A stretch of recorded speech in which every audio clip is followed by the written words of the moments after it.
what we're building on, which some images of the heart being weighed on the scale against a feather.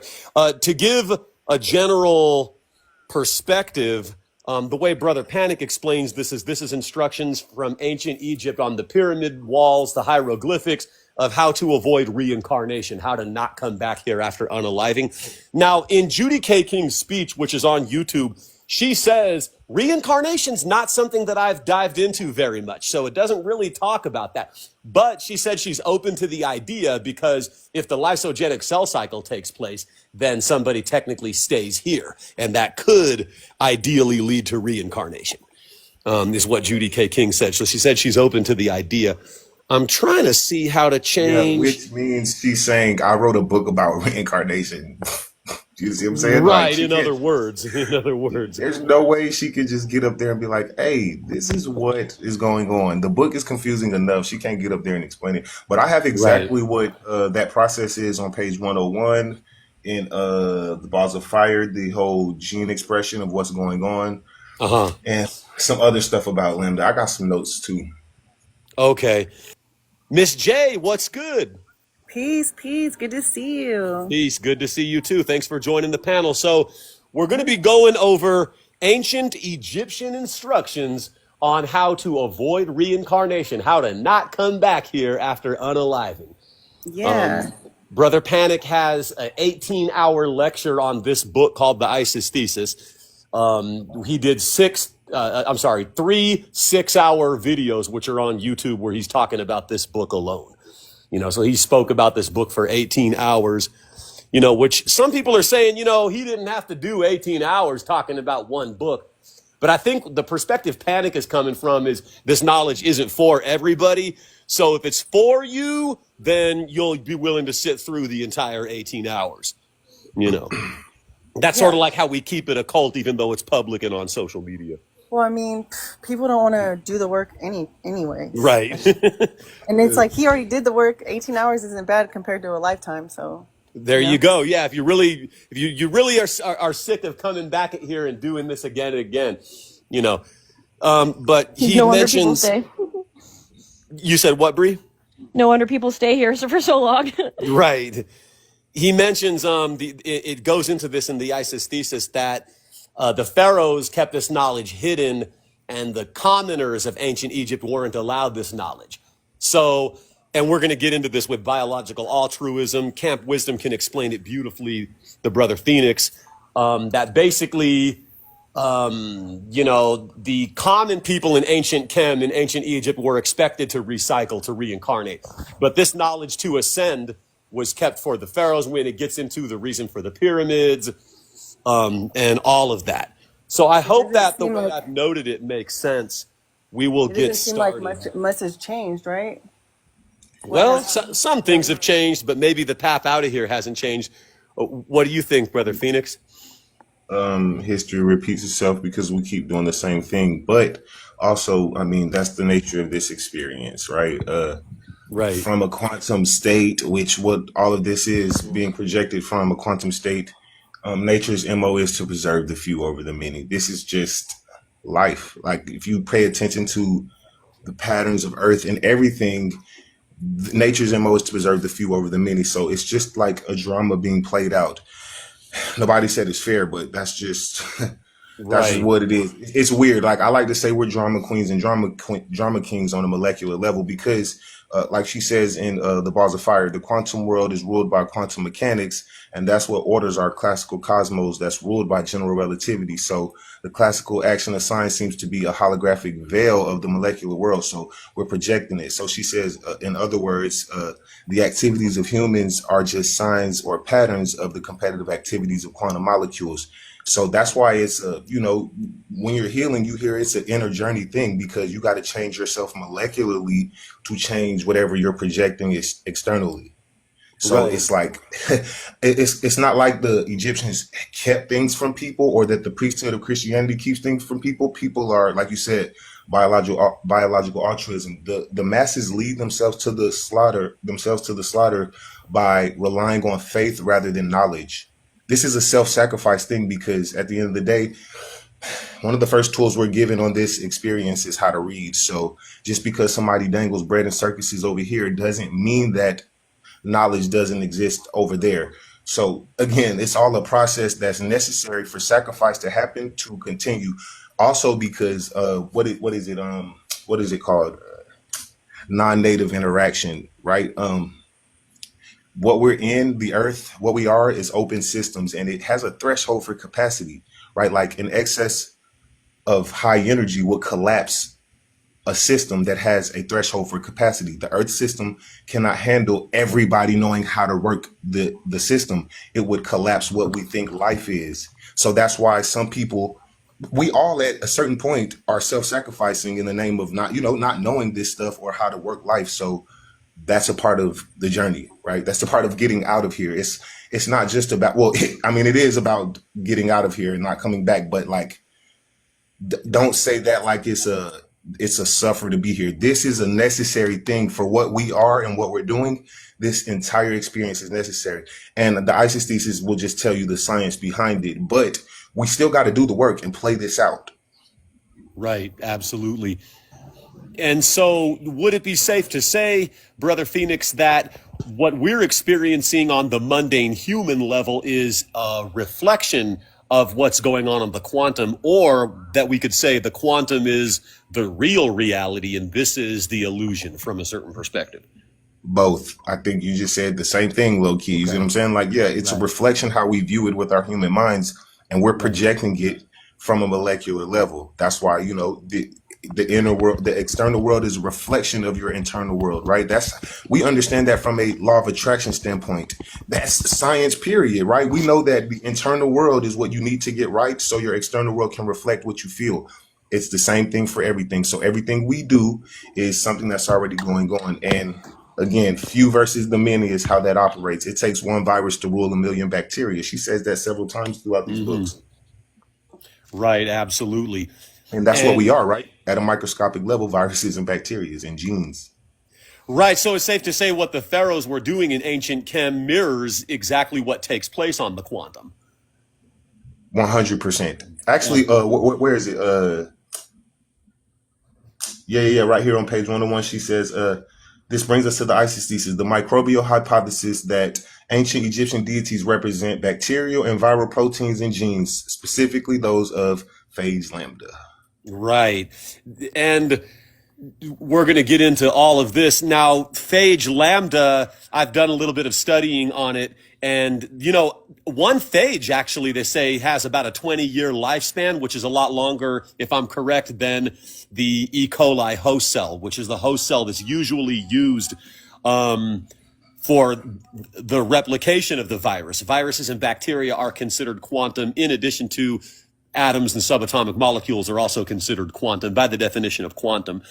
And that horizontal gene transfer is, so when we talk about the lysogenic cell cycle, this means that the E. coli host cell is unaware.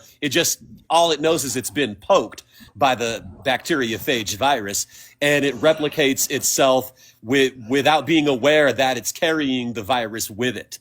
It doesn't split open in the way that, the boson, which is a quantum signal, like cell phones receive signals through boson particles.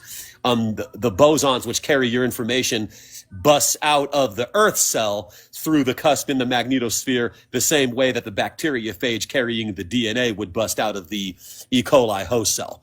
And this is the path to avoiding reincarnation, to not come back here after you unalive, according to ancient the pyramid text, the coffin text, the ancient Egyptian book of the DEAB, which I've got a copy of here too. So do I. I have a question. Yeah. So to become immortal, you have to carry the bacteriophage and go through that process, or the opposite? Okay, good question. Yeah, you want to take this one, Phoenix? Energy can be created or destroyed, so everybody's already immortal in that sense anyway.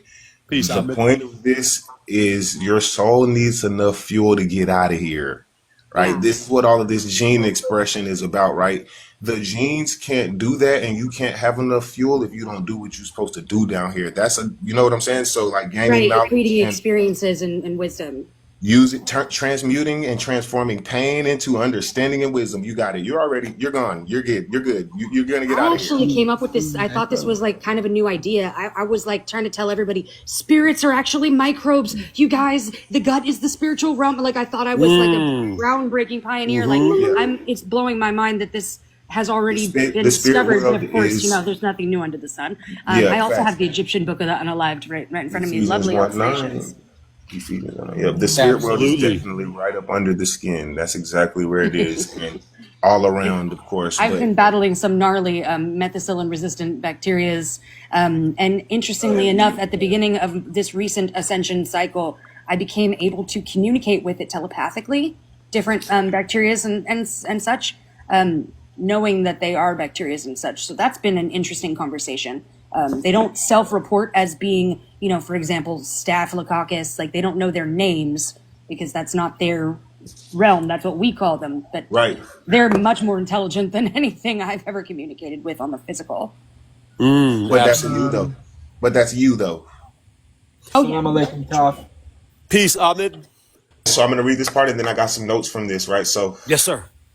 what she says in the Balls of Fire, the Science of Life and Death. Right. Pretty much. Okay. So the funerary corpus. Right. They're texts that have scientific and evolutionary value while explaining the natural laws allowing transformation of human DNA. After all, our genes may be the reason for the idea of God that rises in our consciousness. Both Osiris of ancient Egypt and Jesus of Nazareth die and rise from the dead or reanimate like a virus. Perhaps these ideas of the dying rising God are generated by instructions in our viral genes, as the viral footprint of human history indicates. If the viral genes are responsible for the God message, then our chromosomal apparatus is slamming us with its survival message because other dying rising gods such as Adonis, Attis, Mithra, Krishna, Dionysus, and etc. have also surfaced during the 2,500-year time frame between Osiris and Christ with the same story, right? So perhaps the same message surfaces everywhere in history because we all share the same essential chromosomal apparatus. Thus, historical behavior is repetitive because causation flows from our chromosomal apparatus. It then seems reasonable to assume that the idea of the dying rising God from the genes bears an important survival message for us because it keeps cropping up in historical human consciousness as a sign of life and DNA immortalization. Since the genes are sending our consciousness this God message, it seems that both the genes and our consciousness are necessary for immortality to occur.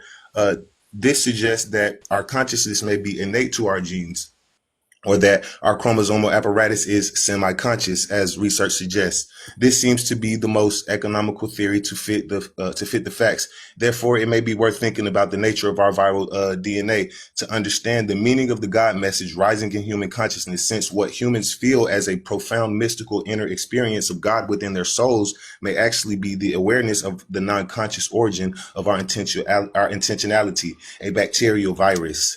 But now the question is, if the idea of the dying rising God in our consciousness is intrinsic to our genes and due to the massive amount of microbial DNA in our bodies, then the idea of God may model the activities of some type of dying rising microbe. This brings us to the ISIS thesis, the microbial hypothesis that ancient Egyptian deities represent bacterial and viral proteins and genes, specifically those of phage lambda. The dying rising deity Osiris is the sign for the complex bacterial virus lambda, which is everybody, right? Everybody is Osiris. Everybody is the deceased going through the duat right now, right? So on a cellular level, this is what's happening.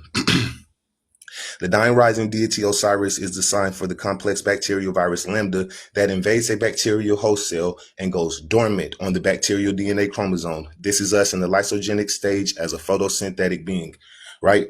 To enter its special dormant chamber on the bacterial cell's chromosome, the virus becomes attached at 4 sites by means of a DNA protein cross called a holiday junction. Here it lies on the host cell DNA nailed to its cross like Christ until it rises from its dormant states to take over the replication machinery of the bacterial cell and clone its own kind.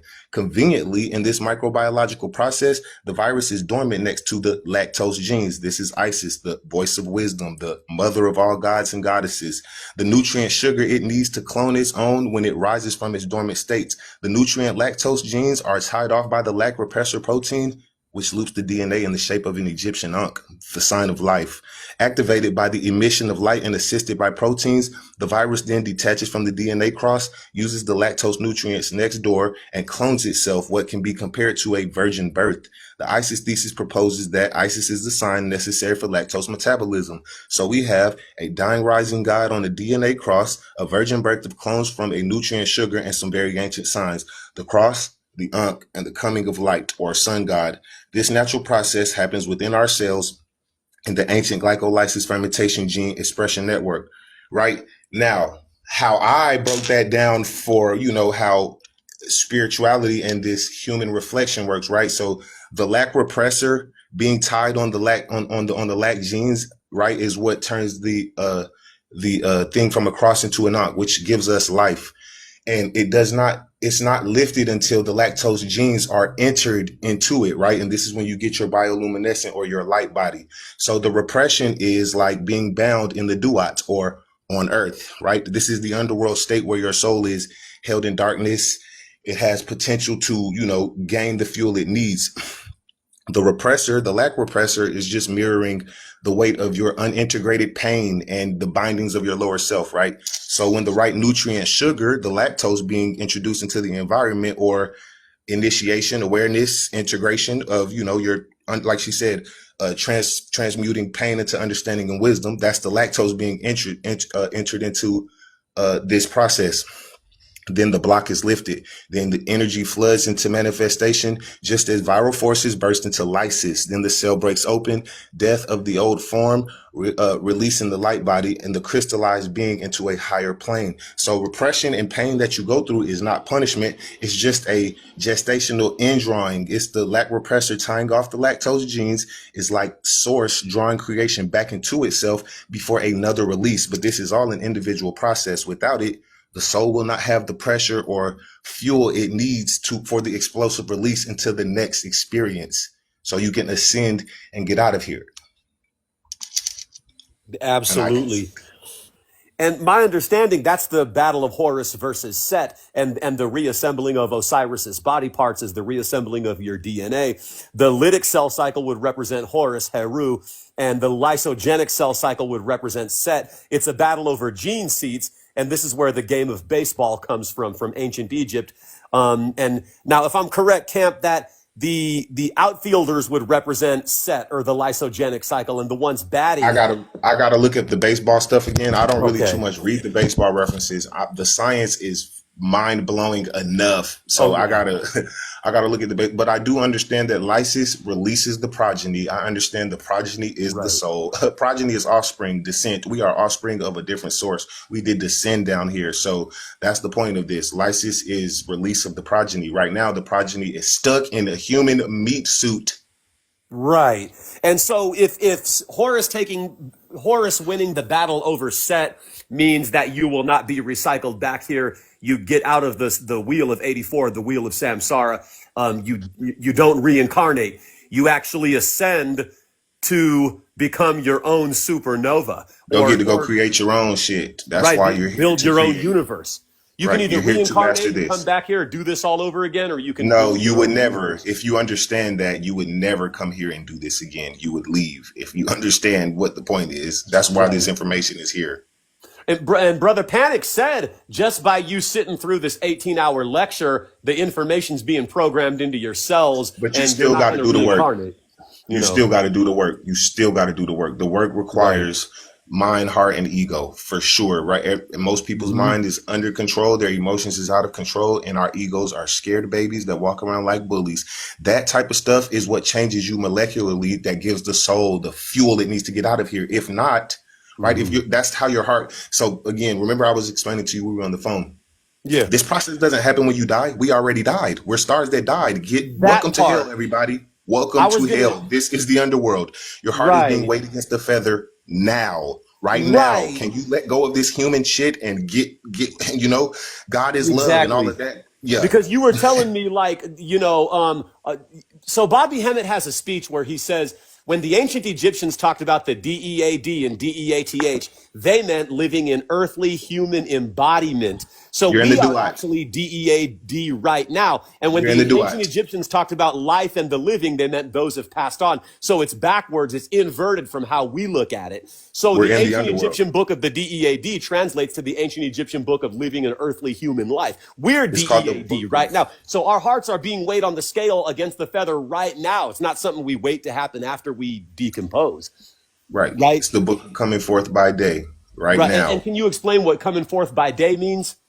Today, like right now, you're in it, you're in the shit today, right now. Right. That's why they wrote it like that. Like you're in the duat now. And again, if Right. everybody knew this, this wouldn't even be a thing. This is necessary for whatever source code we actually are to strengthen itself. That's my understanding of it, right? Like it's necessary to like all these esoteric movies, like when Master Wayne asked Batman, why do we fall, Master Wayne? So we can learn to pick ourselves back up. Or in Fight Club, when he asked, Right. when the Shadow's asking Ed Norton, how you know what you made of if you never get in a fight? This is what makes the most sense to me. And then scientifically, again, I'm understanding that your painful experiences are things that push you out of balance so you can be better. That's what energy does. There's something that will push it out of balance to make it better. It will always self-organize. That's what quantum systems do. They always are continuing to self-organize and become better. But the only way it does that is through disturbances. And, we're dramatic. So our disturbances are divorce and child support and racism and stupid shit that we should let go of and transmute into understanding that this is just the nature of this experience. This is a flawed experience by nature because you have to eat to stay alive. Just, Right. understand that. Wrap your mind around that. You have to eat to suffer out here and learn how to not suffer. This is a flawed experience. It does not mean we got to choose to suffer. But again, having knowledge ensures anybody can win. That's why the first Absolutely. thing you learn out here is what? How to listen to somebody who knows more than you on the subject naturally. Your parents tell you, don't touch that, sit down, eat this, go to sleep. That's natural. Then you go to a school system that teaches you subjects by somebody who knows more than you. And the second thing is reading, writing, parts of speech, punctuation, and how to define any word you do not know the meaning of. We are given all the tools we need to figure out whatever. Just because we're offered nonsense does not mean that the truth is hidden. It's just less accessible than the nonsense. But it's up to the individual to take this journey and get out of here. It's real work. Absolutely. And Judy K. King in the book touches on, and Panic spoke on this too, that this knowledge is only meant for some, not for everyone, which when we get into biological altruism, the system is sort of made, which we spoke on this a little bit earlier, that most people are supposed to reincarnate after they unalive, are supposed to just come back here. Only a few, like the pharaohs, would take this path, which is why they built the pyramids, to get out of here, to get off the wheel of reincarnation. I think it's more to just for this experience, and I think it will come to an end eventually. Who knows? But nothing's real. Anything is possible, But Right. I think that since energy can't be created or destroyed, everybody's gonna make it. So I just Eventually, think that everyone gets out of here, right? yeah, I just think that you'll fucking suffer because you don't know shit. I don't know. I remember when I didn't know any stuff, when I didn't know any of this, I was more in pain and sad all the time and angry at some imaginary white man for not knowing something the whole time. I forgot I could just read. The library's free. I start learning stuff and I'm like, you know what? It's not that bad out here. It's still, this is a trash place. The earth realm is the lowest realm of vibration. So it's naturally trash because we know that we're higher beings than this. But you can choose to not suffer out here. It's still pretty cool. Right. There's things to enjoy. Love, pleasure is nice. And we must transmute pain into understanding. As long as we can recognize humanity and not identify with it, we're good. You're good on the journey. Don't identify with anything down here, not race, none of that. You're not even a human. You're not a white woman. I'm not a black man. We're androgynous chaos beings having an experience. Having a human experience. As soon as you identify with this shit, your magnetic pull comes to the lower vibration. This is how energy works. You can't be conscious and human. Matthew 6:24. Man cannot serve two masters at once. You choose. Right. And I remember Bobby Hemmett saying the real me has never even incarnated here. He was like, the trick that makes your heart heavier than the feather is that you identify with the ego and you identify with the physical vessel. Yep. So he said, what they want me to think is, my name's Bobby Hennett. I'm Yep. 38 years old. I'm 6 feet tall. When you think that you're this, that makes Yep. the heart heavy. You start investing emotions into things. You start, Yep. I'm driving my car. Someone cuts me off on the road. I feel like I want to Yep. follow that person, flip that person off. You're That's getting all in reinforcing. my feelings and emotions, and that's making my heart heavy. I'm taking You things reinforce personal. it. You love this human shit. You love Right. it. That's what Right. you're saying. You love Right. humanity. You love arguing about why somebody was assassinated and what his political beliefs was. Like, bro, this is the nature of this experience. Show me a man that got some light, I'll show you his darkness. Show me a man that got some darkness, I'll show you his light. You have to, that's transmuting pain into understanding. If you've been through some shit, you understand that because you yourself has probably done some stuff that you are not proud of now, or I wouldn't even say proud of. It's just you change. You don't do it anymore because you understand that's not okay. So you understand that's the experience for everybody. You don't rob anyone of their journey, and everybody must go through this. There is no fixing this because from a Right. quantum That level, part. it's necessary. Sacrifice is necessary for the life journey to exist. So there is no saving the masses because the masses don't want to save themselves. This is called study thyself, not study your people, study the family, study the community, study thyself, save thyself. John 14:12, verily, verily, verily, those who believe in me and the works that I do, you can do them too. And even greater works than these can you do. So if they have an entire religion where they base this man off of being the savior of it, and in the doctrine of the religion, he says, buddy, whatever you think I can do for you, you can do it even greater. It's about saving yourself. It's literally Right, about absolutely. And when we get into individual the journey. Gnostic books, it says that this is all an illusion created by Yaldabaoth, a lower level demiurge, which when we connect that mythology to it, it makes a lot of sense too. That this is an illusion being projected from the quantum, and we see how viruses and bacteria behave on the quantum. And yeah, Brother Panic was saying the same thing, like, there isn't any fixing this. When you think, I'm going to vote Democrat to fix this, I'm going to vote Republican to fix this. Right. Yeah, no, there isn't any. You're digging deeper holes for the shit. That's all. Right, right. And that's making the heart heavier on the scale because you're emotionally investing in all And of I this. say it's not wrong either. It's the nature of this experience. I think that's what's important for those who are trying to Right. make it out, is to accept all of this without judgment. Like, yeah, people are gonna fucking vote one way or the other, knowing they can't define Democrat or Republican. They're just confidently and arrogantly defending shit because their ego is hurt, sad, and fearful, and doesn't understand how any of this works. So it feels like it needs to protect things by, this is what this journey is. But how your heart, you let it go. I don't care what anybody votes. I don't get into those conversations. People ask me Right. what I think about Donald Trump. I do not think about Donald Trump. What the fuck type of question is that? Right. I don't care what he's doing. It Yeah, literally I'm does not actually affect sick of me. hearing about him, to be honest, Right. I God. know who the county tax assessor in my area is though, because Yeah, I'm in the real estate and shit. Like, bruh, play the game for you. You see what I'm saying? Like, absolutely. learn what will enhance your experience out here, because you still have to participate in humanity. That's a divine paradox. You don't want to lean, because this is a polarity place. You don't want to lean too far towards your spirituality, because it will be hard to engage in humanity then. And that's no bueno. You see what I'm saying? Balance is perfection. Still engage in humanity as far as pain and pleasure, but also supersede the nonsense, right? Law 39 of the 48 laws of power is stir up waters to catch fish. And I think that's the main play to get your magnetic pull to humanity, get these people to act emotionally and irrationally so they can't think straight. And that will ensure their defeat. If the war is Right. spiritual, then that means you cannot focus on humanity. So that means if, I don't know, they do something crazy at the Super Bowl and, you don't spend your time talking about it for the next 30-day news cycle, that's a pull towards humanity. That has nothing to do with you getting out of here. But I mean, you can watch it for entertainment, but entertainment purposes only. Do not engage past watching it for entertainment, because So this suggests that, right, the pharaohs of ancient Chem knew that this was an illusion, but they wanted to keep the common people of ancient Egypt believing that it's real, the human experience, and that they were aware of this quantum path. Brother Panic's series on the ISIS thesis is called Detailed Instructions on How to Unalive and Not Come Back Here, we're living in that great age of information where a lot of this is coming to light, but it won't be for everyone, right, God? I think everybody can make it out. Everybody can make it out. Anybody can make it out. Absolutely. If they choose to pursue this knowledge, if they, Yep. you know. Yeah.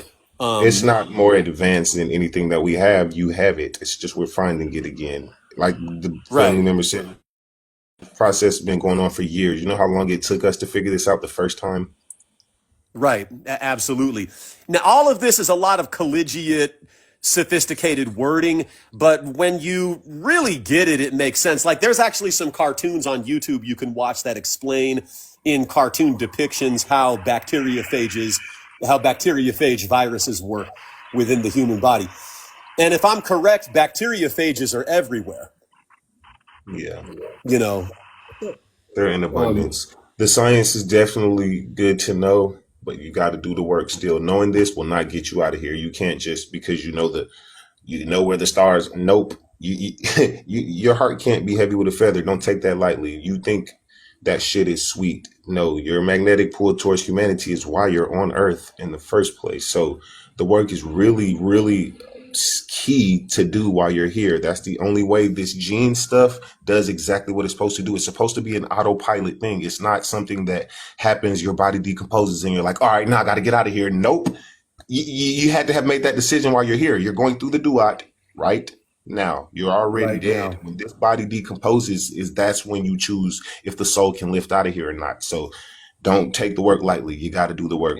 Page 89 says, our model posits that the deceased represents a genetic insert into bacteriophage vector, right? So now, Wisdom, you were pointing out to me that as we speak right now, if we consider the ancient Egyptian perspective that DEAD means to be an earthly human embodiment, then we're DEAD right now.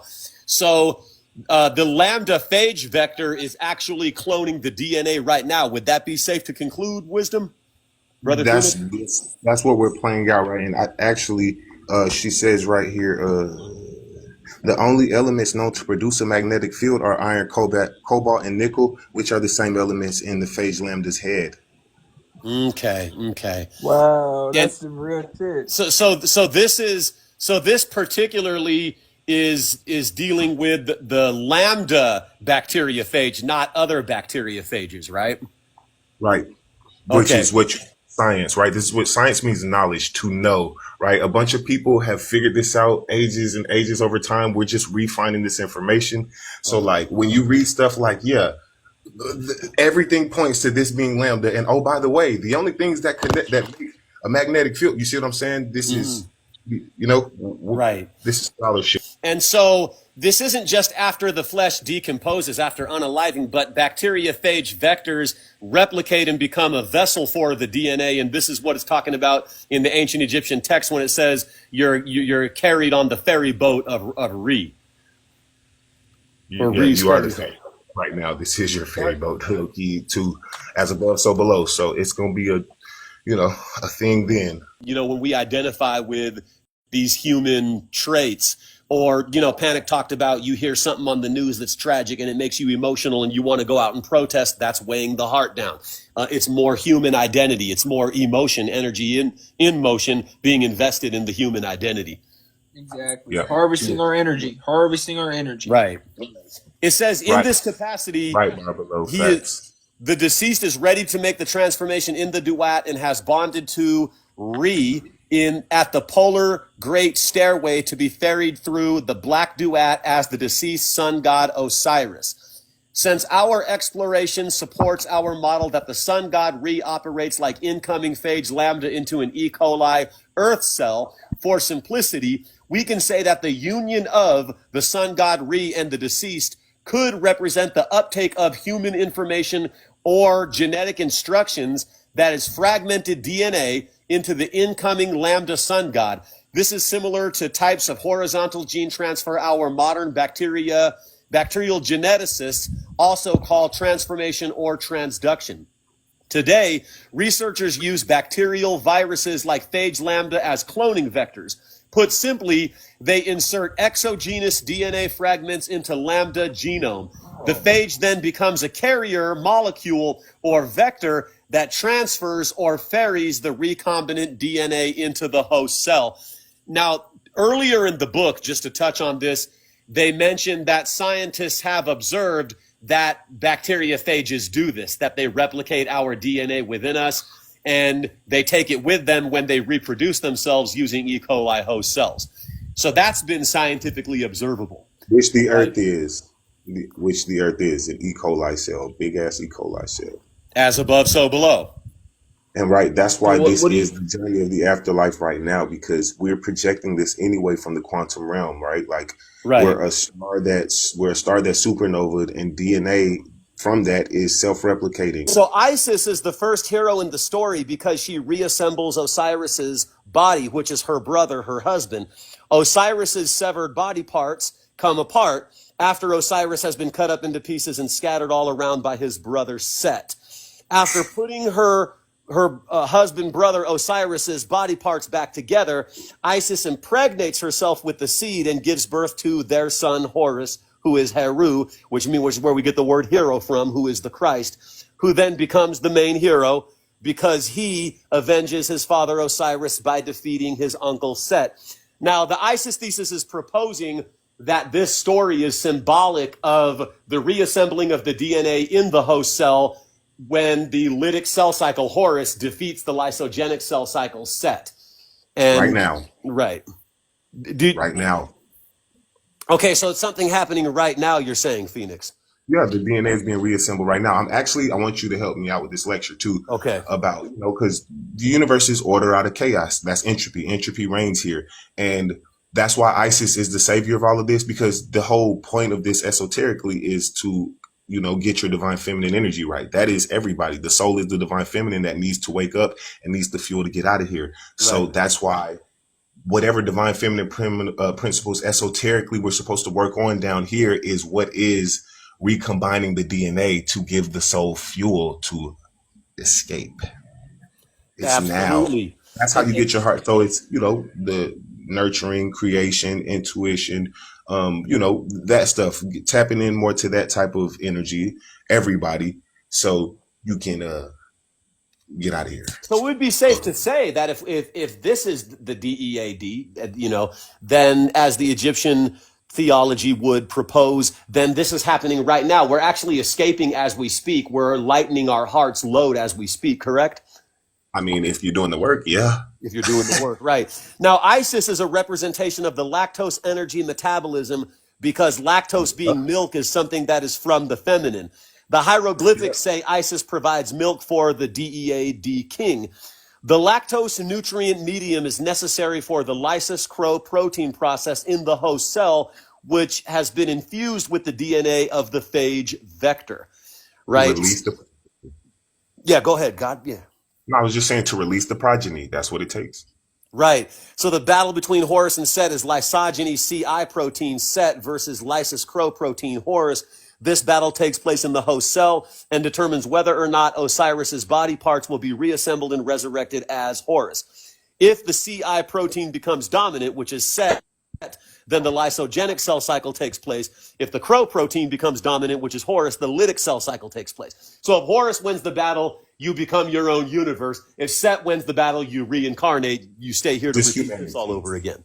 Right, and we couldn't give Mr. freaking whatever he said, whatever he made up. Do you have time to be proving this stuff? Like, bruh, every movie ever says this stuff. Every mythology and religion says this stuff, and we're reading the actual quantum mechanics behind it. That's why I'm like, I don't see why this guy's confused. Like, I could tell you a million ways why this stuff is the truth. It says it in all religions and mythologies. Do you have time? I can name like 60 Bible verses that says this is exactly what this means. I can name a bunch of stuff from the Quran. I can name a bunch of stuff from Greek mythology. They make all kind of movies about this stuff. Like, this is exactly what it is. Like, we can't find any more information on this. It's time to lock in on this and understand this part.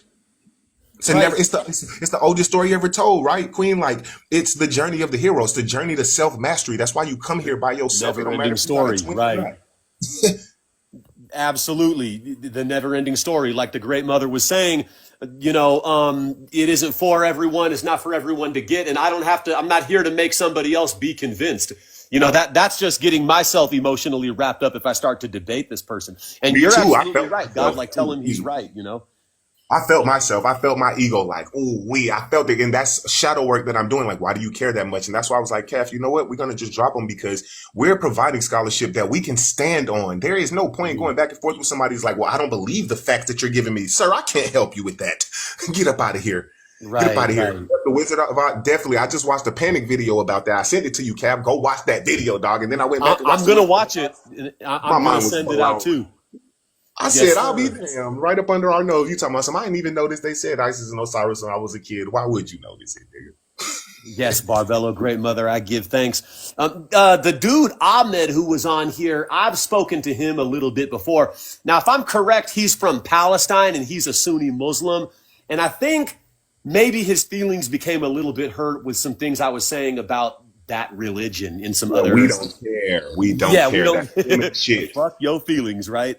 That's FY. human shit that we're not engaged in, brother. If it works for you, Right, go do it. This is what works for us. We're not saying don't do your stuff. I mean, I might come off like that, but I don't care because I'm here to shit on your humanity because I love what you are spiritually. right, That's right, just my right, purpose. I love it. That's what I'm on at this point in my life. If you don't like it, get off of the live. Don't get bullied over the internet. You can just get off the live. What the heck? And right, again, right. I always say Absolutely. all of these religions are beautiful mythologies if you know what you're looking at. If If you you know know how to what you're decipher looking these at. mythologies, they're beautiful. Reading I pull out of the Bible often because it's what resonates with people mostly, even if they don't go to church anymore. The Christian priesthood is what took the concept of God outside of man and woman anyway. So most people who even go over to, well, the universe got my back. That's a Christian concept still. You just hopped out of the pot into the frying pan, you see? So I pull from the Bible to let you know it's still the truth. Like, I think it was Grace said, if nothing new under the sun. That's Ephesians 1:9 because they stole all of their stuff from Egypt. Acts 7 verse 22. Moses was learning all the wisdom of the Egyptians. This thing is just a map. This is a breadcrumb to show you like this is what leads back to what has stood the test of time. It says contemporary science, right? And they encoded it here. Christianity is so confusing because an adult or a child really should be able to look at it and say, this doesn't make any sense. There must be something else to it, which there is. Because Right, what Mr. Devil's Advocate doesn't understand is this is not an experience where people just fucking tell you shit. Nobody can tell you how to see. You have to right. find out here, which is why you're given the tool how to read. Like when you first get here, you're taught the language and then how to read almost immediately, sir. You have to find out things here. It's knowledge, understanding, and wisdom. That is the Holy Trinity because everything you encounter is information or knowledge for you to understand and then bring wisdom thereafter. And if you can't see that through the pattern of humanity, we can't help you out with that. Like, That part. I peace, wanted great mother. to peace, brother. Yeah, I wanted to expound on what you said, brother, in regards to Christianity. And then you said something. You said we have to look at what has stood the test of time. I've said this plenty times in the past. It's not about the names of the character, but if Mm-hmm. you can identify the blueprint, Mm-hmm. that's what we take with us. And we see that blueprint in Christianity. If you have ears to hear and eyes to see what these allegorical and metaphorical stories are really portraying, they are giving you the science of the ages. Even when it comes to the story in Genesis, we talk about not eating from this one particular tree. See, I see that truth today because Right. as we grow spiritually, we tend to throw away different things. We throw the baby out with the bathwater. And it has become forbidden on this side of knowing to eat from the tree of Christianity. When, Mm-hmm. as you said, everything is information and As knowledge. discipline. Yep. It's all about how you're able to perceive that information and discern it. I'm not an advocate. I don't consider myself a Christian, but that's what I came up in. And I Yep. teach from that aspect because there are a lot of people who are stuck in a lower level understanding of that. So, and they're scared to look at anything else. So until you can show it to them in that, then they'll be willing to look at it in this book or look at it outside of that. You're a So master teacher. You're a master teacher. You can hop in anything and tell I them this. am, brother. I am. That's what I do. But in regards to Christianity, there's a lot of Jews, in that book. if you just dare. It's all about how you can perceive it and how you discern it and how you divide it. To rightly divide it means to interpret it properly, which is what 2 Timothy 2:15 says. Study to show your own self approved, a workman unto the Most High, by rightly dividing the word of truth. Well, when we understand the highest mind is the right and left brain conjoined, where the Christ child or the horse meets in between, we understand that. But until we can show it to them on that elementary level and get them to jump up, everything we say is demonic and all of that. And at a certain point, of course, we know, like I said earlier, we came here for us, but there are those out there who have been assigned to us as well. Not necessarily the masses, but you got a group of people that are not going to get it until you say it. I got a group of people that are not going to get it till I say it. So it's not about the masses, but it's about those who are hungry and who are open. But we got to feed them, the food that they're used to first, and then we let them taste these other exotic meats that we have to give them. Shay, and Phoenix, doesn't the book Balls of Fire touch on Christianity a little bit in one section with regard to eating from the tree? And it goes into the Gnostic books as well, the Apocryphon of John. There's a couple times she explains it actually very well, just about how it's a self-sacrificing biological altruism pretty much concept, but still necessary to pull people out. I say that often on my lives. Like, I feel like we left that behind on purpose for when the pendulum swung and we inevitably had to put ourselves to sleep. So when we came out of it, of course, we incarnate into families that are Christian, because I feel like it's the easiest thing to decode as far as all of this goes, because it's written in impossible, irrational impossibilities and breaks in the narrative. Like, there's two different creation accounts in chapter 1 and chapter 2. So I think, it's necessary, of course, to slow down because of, how open systems work. It has a threshold of capacity. Everybody can't get it at once, or this wouldn't be a thing, right? So it's a necessary evil, if you will, to for the journey to be a thing. And then, it's like I said, it's the blueprint, this story. We are the quote unquote symbolic Yeshua of the story.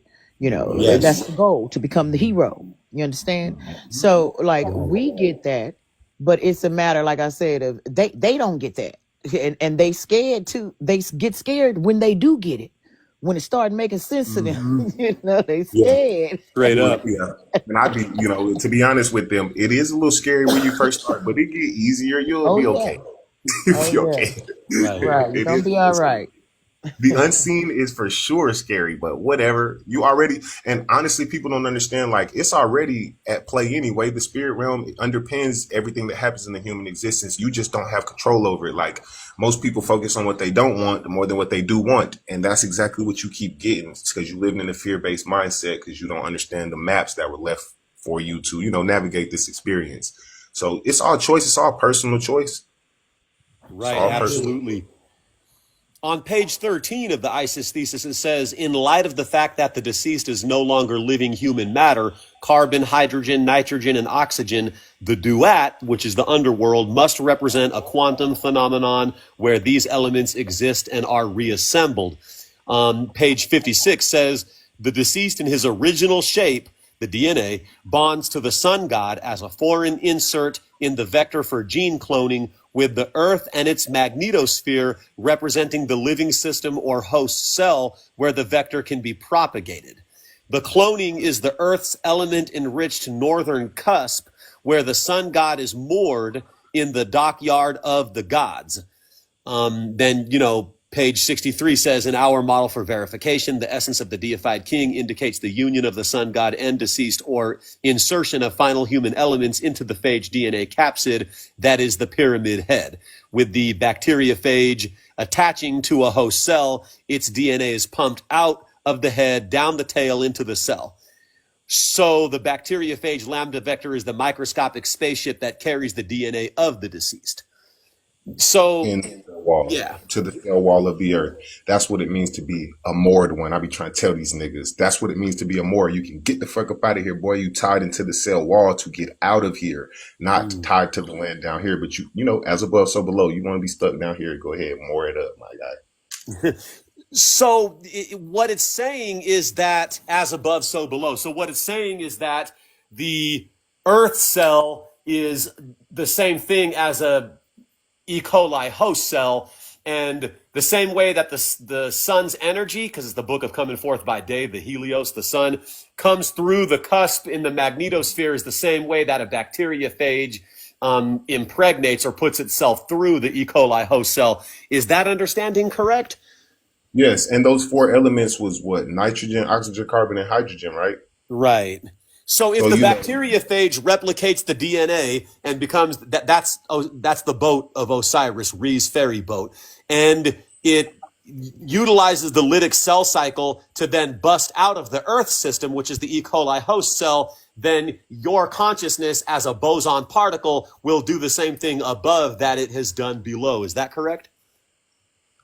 I mean, that's just what it's doing. Right. Okay. What it's doing. There's no as above, so below. Then you're Right. gone. There is no more for that. You see what I'm saying? Like Right. once the body decomposes and your immortal essence or consciousness, which is all of this viral DNA and bacteria stuff, it should be on autopilot depending on how you move down here. That's what the whole thing is. It's not you need to know this science definitely so you can walk your way out of here. Nope. It's a you needed to live correctly down here per the knowledge left behind. So it's a thing that just happens naturally because the process is now. The process is right now. The process is right now. It's not something that happens, right? You don't need to, you don't, technically, you don't need to know what a boson particle is. It helps to know that this is what's going to happen if you do this Right. correctly.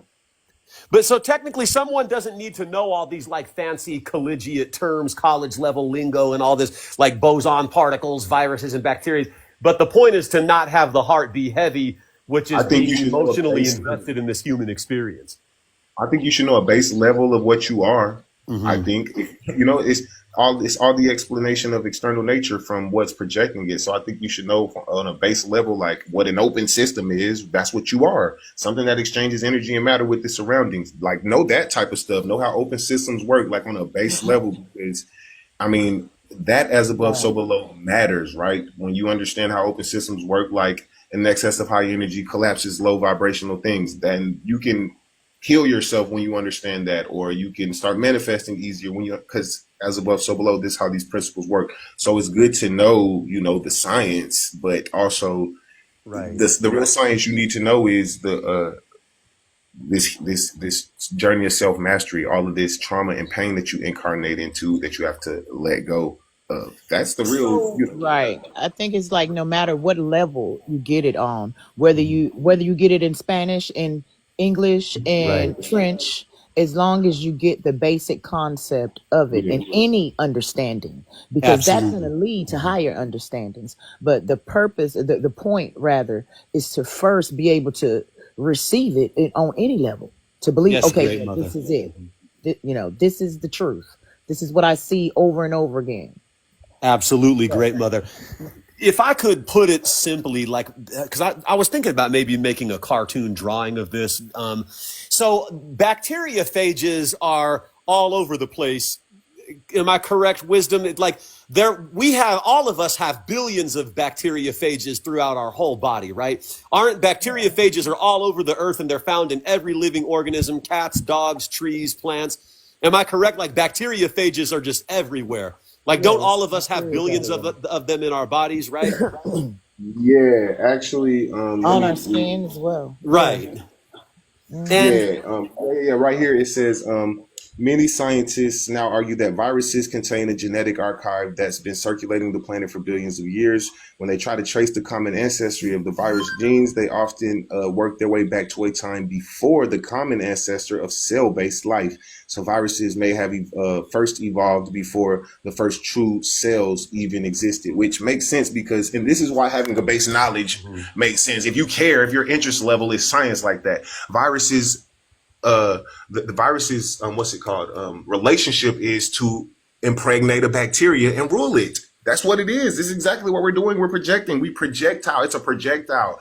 It got into something. It's a cosmic womb stargate thing, but at the end of the day it all is a code. It's a, if you could, Right. if it's a dust, it's a star dust that shouldn't be able to be seen with even a microscope. That's what the soul is. That's what we are. Something that just is. And it just started forming because that's the will to form. It just is. It had the will to form. That's your Big Bang, that blip.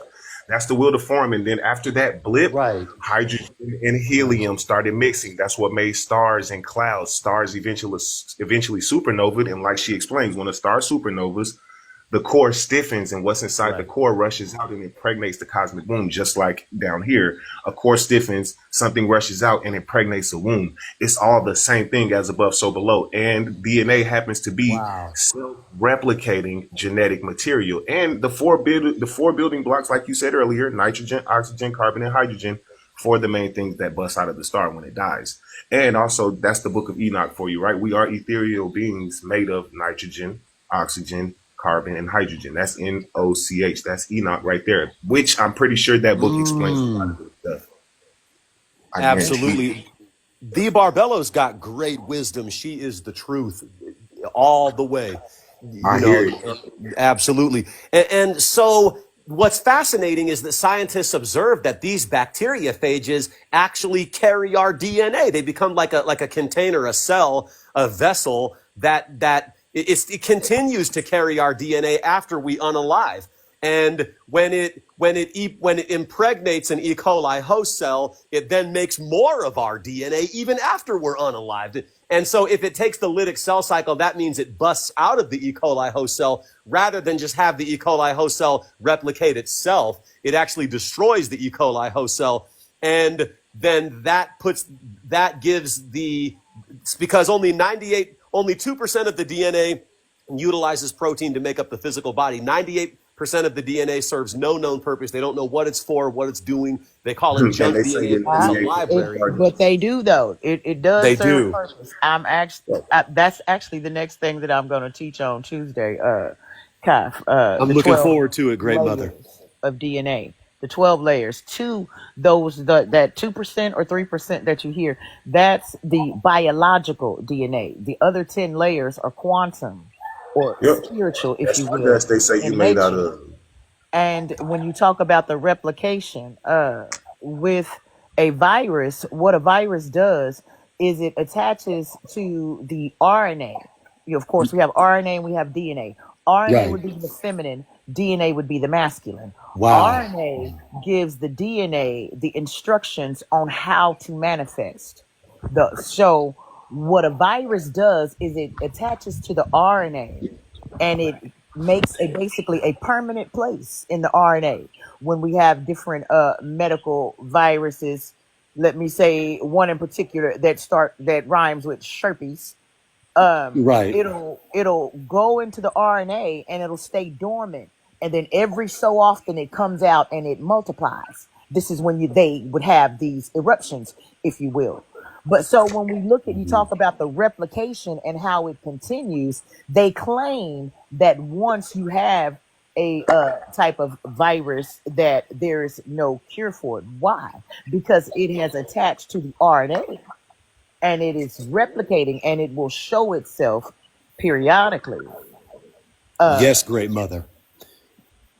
Absolutely. That is profound. And so it's this been observed that as above, so below, that on the macrocosmic scale, bosons can escape through the cusp in the Earth's magnetosphere the same way that the bacteriophage carrying our DNA would escape from an E. coli host cell representing the Earth on the quantum level. Is that understanding correct, great mother? Well, I would say, because when we look at the fact that once the body decomposes, that the essence or that 98%, that quantum, the real you, Right. it's the energy. So we can say it becomes a part of this nitrogen and hydrogen and oxygen, the elements Right. of the air, if you will. But these things are quantum in nature, so they're not just bound to this plane of existence. It's quantum, of course, we know it's multidimensional. So it's Absolutely. everywhere and nowhere. It's big and it's small. It's nothing in Absolutely, great mother.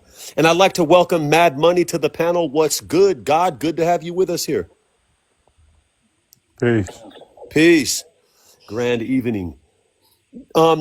Page 63 in the ISIS thesis here goes on to say, the pyramid of Eunice, the Great Pyramid, and others were constructed with pyramidal head structures and causeway tails that are similar to phage morphology. So it's saying the pyramids have these tunnels underneath them, these causeways that look similar to a bacteriophage virus, because a bacteriophage virus has a head that looks like a dodecahedron with a pyramid top, and it has these tails underneath it that resemble the way the pyramid structure looks with its tunnels underneath.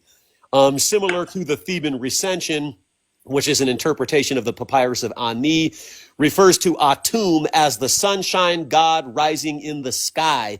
The mighty one appears, the horizon shines, Atum appears on the smell of his sensing. The sunshine god has risen in the sky. The mansion of the pyramidion is in joy, and all its inmates are assembled. This passage equates to the sun god Ra, Atum, with the geometric shape of the pyramid, which is similar to phage lambda morphology. Now, if anyone wants to chime in on this and build on this, is there a reason why maybe the pyramids were built similar to how a bacteriophage virus looks? That it represents the vessel that's carrying the person's consciousness out of the Earth system, because the pyramids are aligned with the stars. So cell phones receive signals by boson particles. So the boson particles, which carry the information of your DNA from the bacteriophage vector after it's busted out of the E. coli host cell within the body, are then shooting through the cusp in the Earth's magnetosphere, busting out of the Earth cell. That's profound. It's an interesting observation that she points out in the book here. Brother Phoenix, would you say that this sounds accurate, that there's a similarity between, the structure of the pyramids and how a Yeah, I pyramid read looks that part. like a bacteriophage? Yeah, I read that part. That's pretty cool. I mean, I don't know. We can speculate all day as to why they did it. It could be a bunch of different reasons. Art, just of a laugh towards the plebeians. I don't know, like maybe they were as above below principles, putting energy Right. on it because they understood what it was. So that's why I would do it, because if I understood what this was, that's how we, put energy on things down here. And the magic was probably different back then. So I would think that's why they did it, to Or is it help safe them. to say that a bacteriophage virus is a small pyramid because it has a pyramid-shaped head, and that Right. just like it carries our DNA and busts out of the E. coli host cell, then the boson particles, which are a non-physical signal, like a cell phone Yes. signal, would carry the information of the DNA out of the pyramid to bust out of this Earth system. We're going through Right. the cusp in the Earth's magnetosphere, which is a host cell. Art imitating life. Exactly. Imitating life. That's what I was going to say. Not necessarily those words, but even when it's the as above, so below, and as within, so without. Mm. Yes, We great mother. set Absolutely. up things in regards to the cosmos, but when we look at the body, for instance, the brain, we have a arrangement of arteries that's called the circle of Willis in the brain, and it's the shape of an arc. Also, the Wow. first circuit board was shaped like that. I have a clip of a video on my page where I did the symbolism of the crucifixion. When we Yes. look at how they have this Christ figure on this cross and being the I am, is he says, "Who should I say sent me? Tell him I am sent me," when he was leading the children to freedom. This is the shape of the symbol of the ram. The mantra for Aries is I am, which the shape of the ram is also symbolic of the womb. So Right. when we see this crucifixion or on this cross, it's the same above and below. Same way the when you're talking about things medically, I was in the medical field for 16 years, by the way. When you're talking about something medically in regards to the neck, it's called cervical. That's the above. Also, the opening of the uterus, where it connects to the vaginal cavity, is Right. called the cervix. So that's above and below, even in the body. We see that same ankh, and we see that depiction with the womb and the fallopian tubes as well, and the uterus. So it's the same, as above, so below, as within, so without. Before we had books and before we had these things, we had nature and the observation, and we had perception. Right. And, you know, of course, they were doing all these different things. People seem to think that they weren't doing these things and didn't have all these great inventions in those times, and that's not so.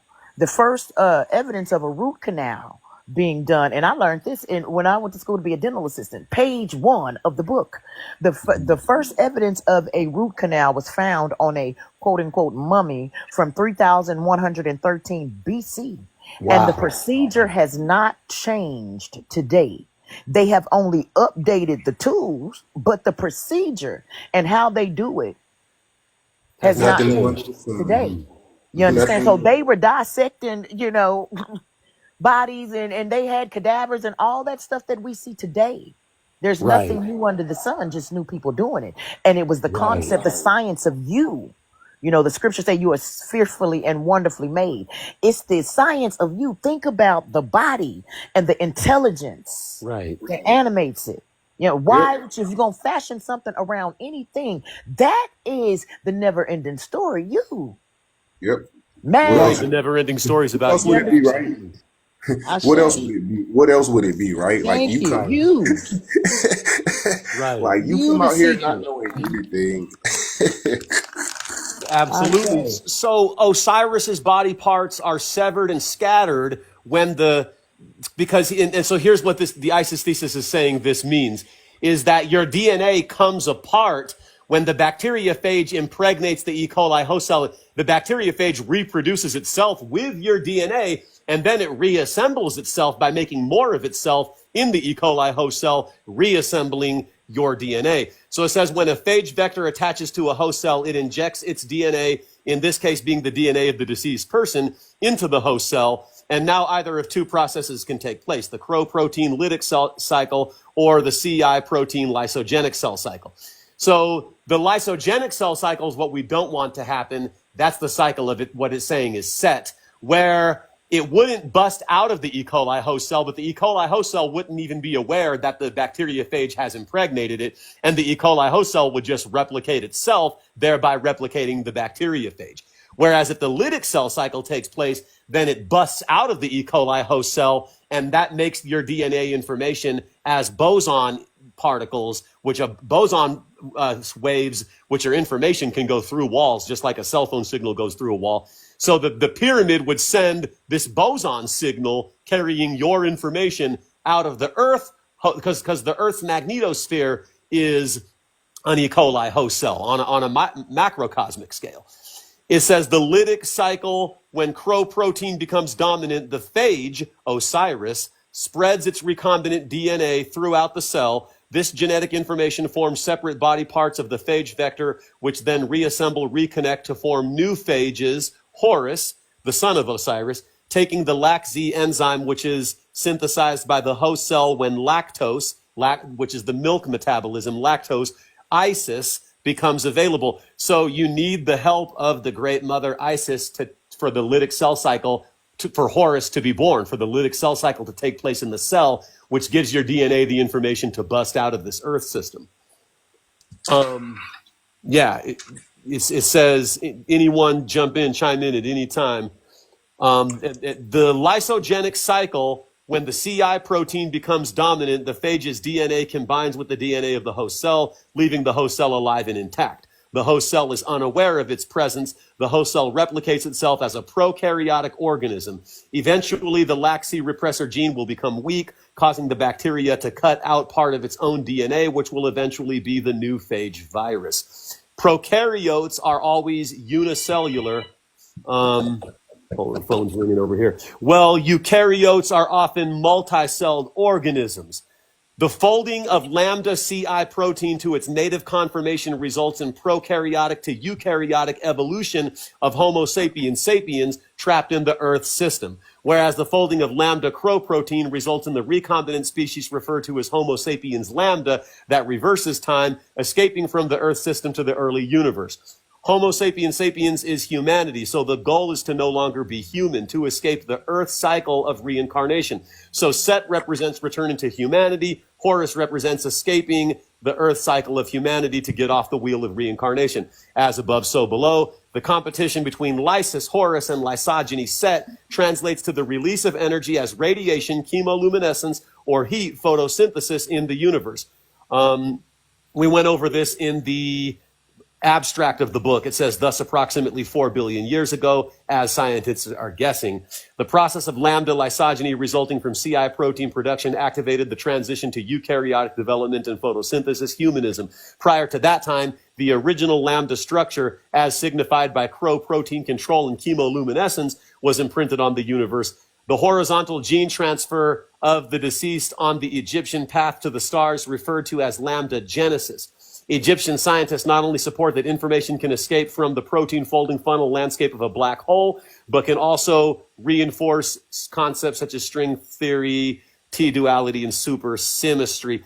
So, in the book Balls of Fire, Brother Phoenix, doesn't it say that scientists observed that we are in a holographic universe and that this entire universe is a bacteriophage virus, that we're actually living inside a bacteriophage virus? Remember that section's in the book, We're not Brother living Phoenix? inside of any. We're not living inside of anything but a human body. We're projecting this, Okay. all of this, the human body, the experience, everything. Trees, tigers, lions, bears. We are projecting all of this from inside of our human bodies, because what you see, think, feel, this creates the world around you. The subconscious mind creates things based on the instructions it's given. That's from a quantum level on up. So we're not on Earth. We're projecting Earth. We build it as we go. That's why it's not round or flat. It's troughs and mountains and buildings, and it's as you go. It's not, there's no space. Right. Nobody's ever been out off of this Earth because you can't. We're projecting it. You see what I'm saying? Like, we're not on anything, but we're not on anything.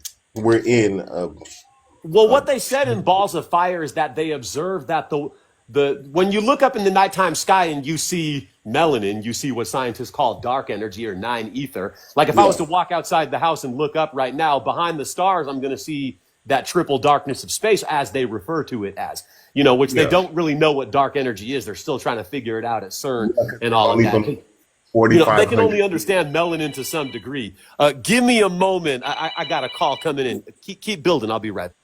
They only been on Earth like 4,500 years. They really don't. We give them too much credit for understanding this stuff. They need us to break it down still anyway. Right, right. I was saying that the other day, just because science hasn't come to know a thing, or even deeper, to reveal a thing, doesn't mean that something that you deduce mentally based on your contemplations and applied knowledge, that doesn't mean that that's not true, or that's not a fact, or that's not something that has yet to be discovered.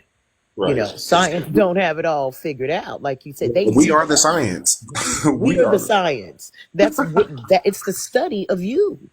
To know thyself, and you will know the gods if you know thyself. And I see it as, if anything, he's talking about a virus. I would say, if anything, we could look at it like, what if we are an egg cell inside of the ovaries, inside of the womb of a giant being?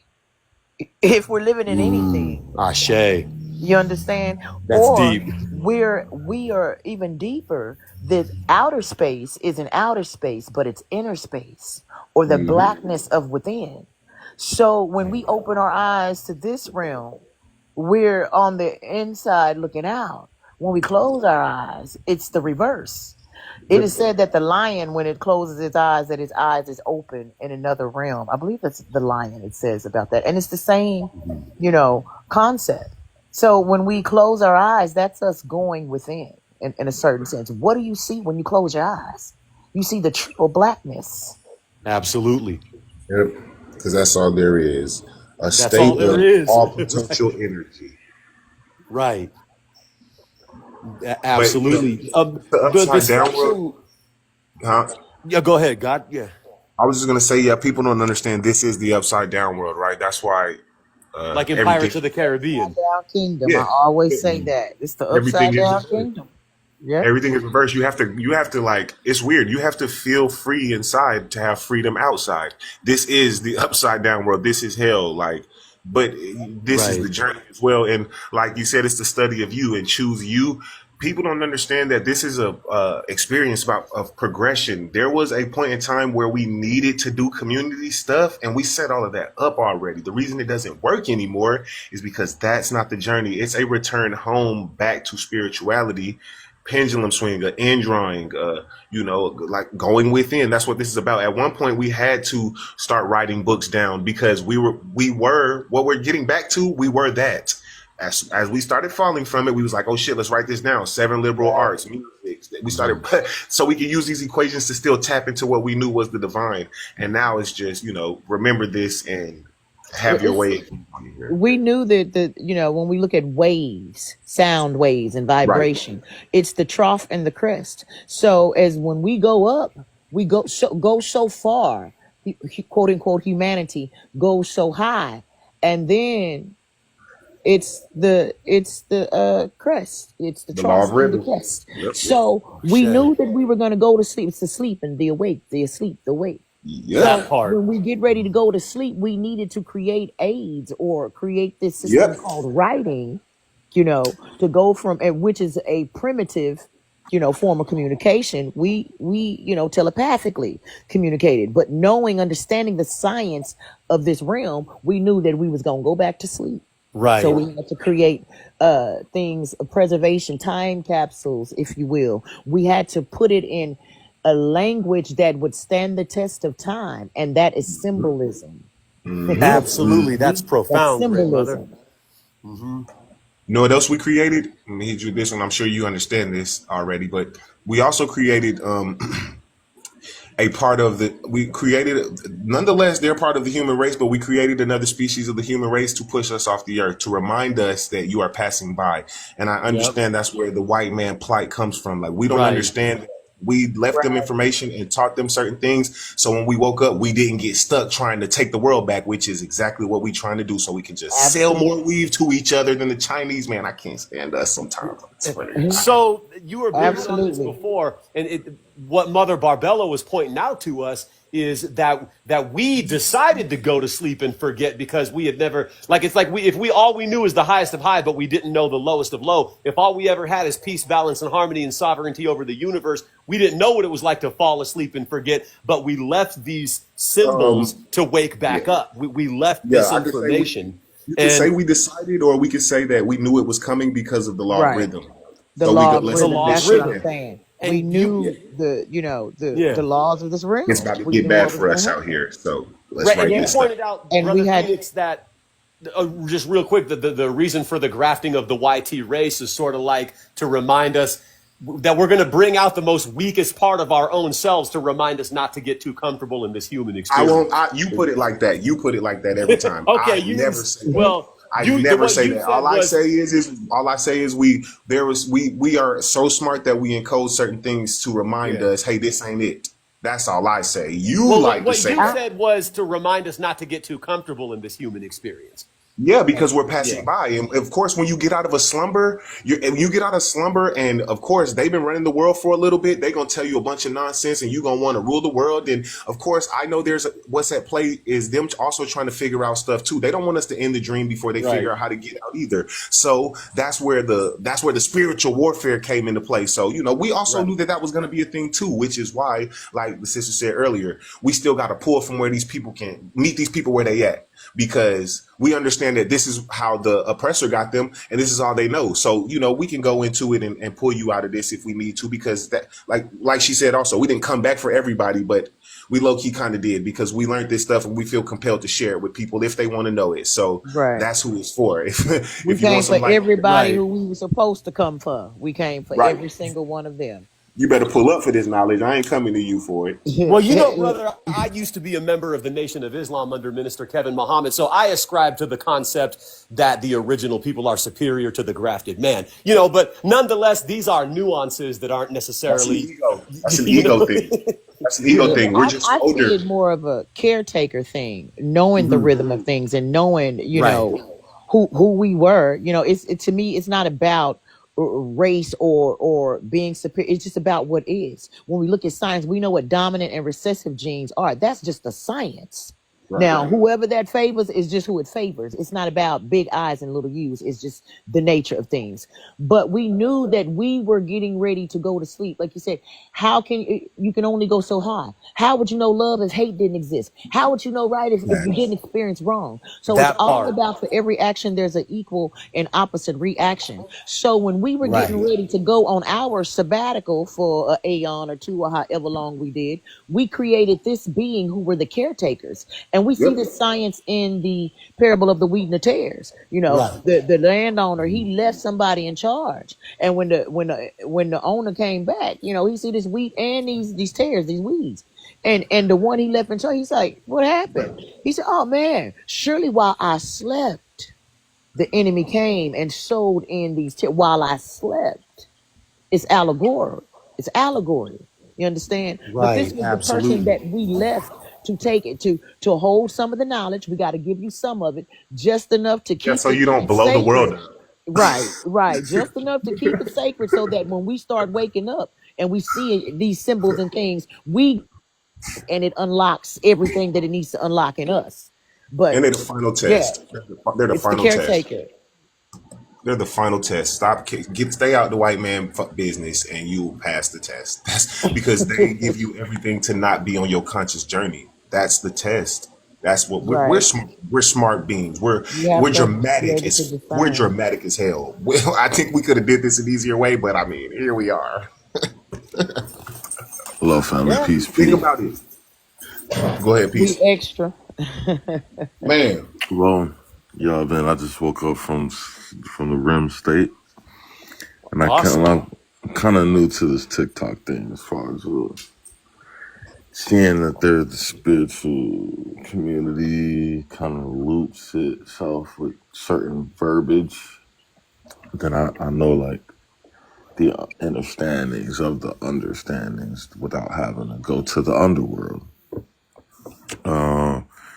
Or you can go to the underworld without coming from the underworld. And then when you notice these things are being inverted and like the hijack is coming from the demiurge and that the void is really not the darkness like people confuse it from.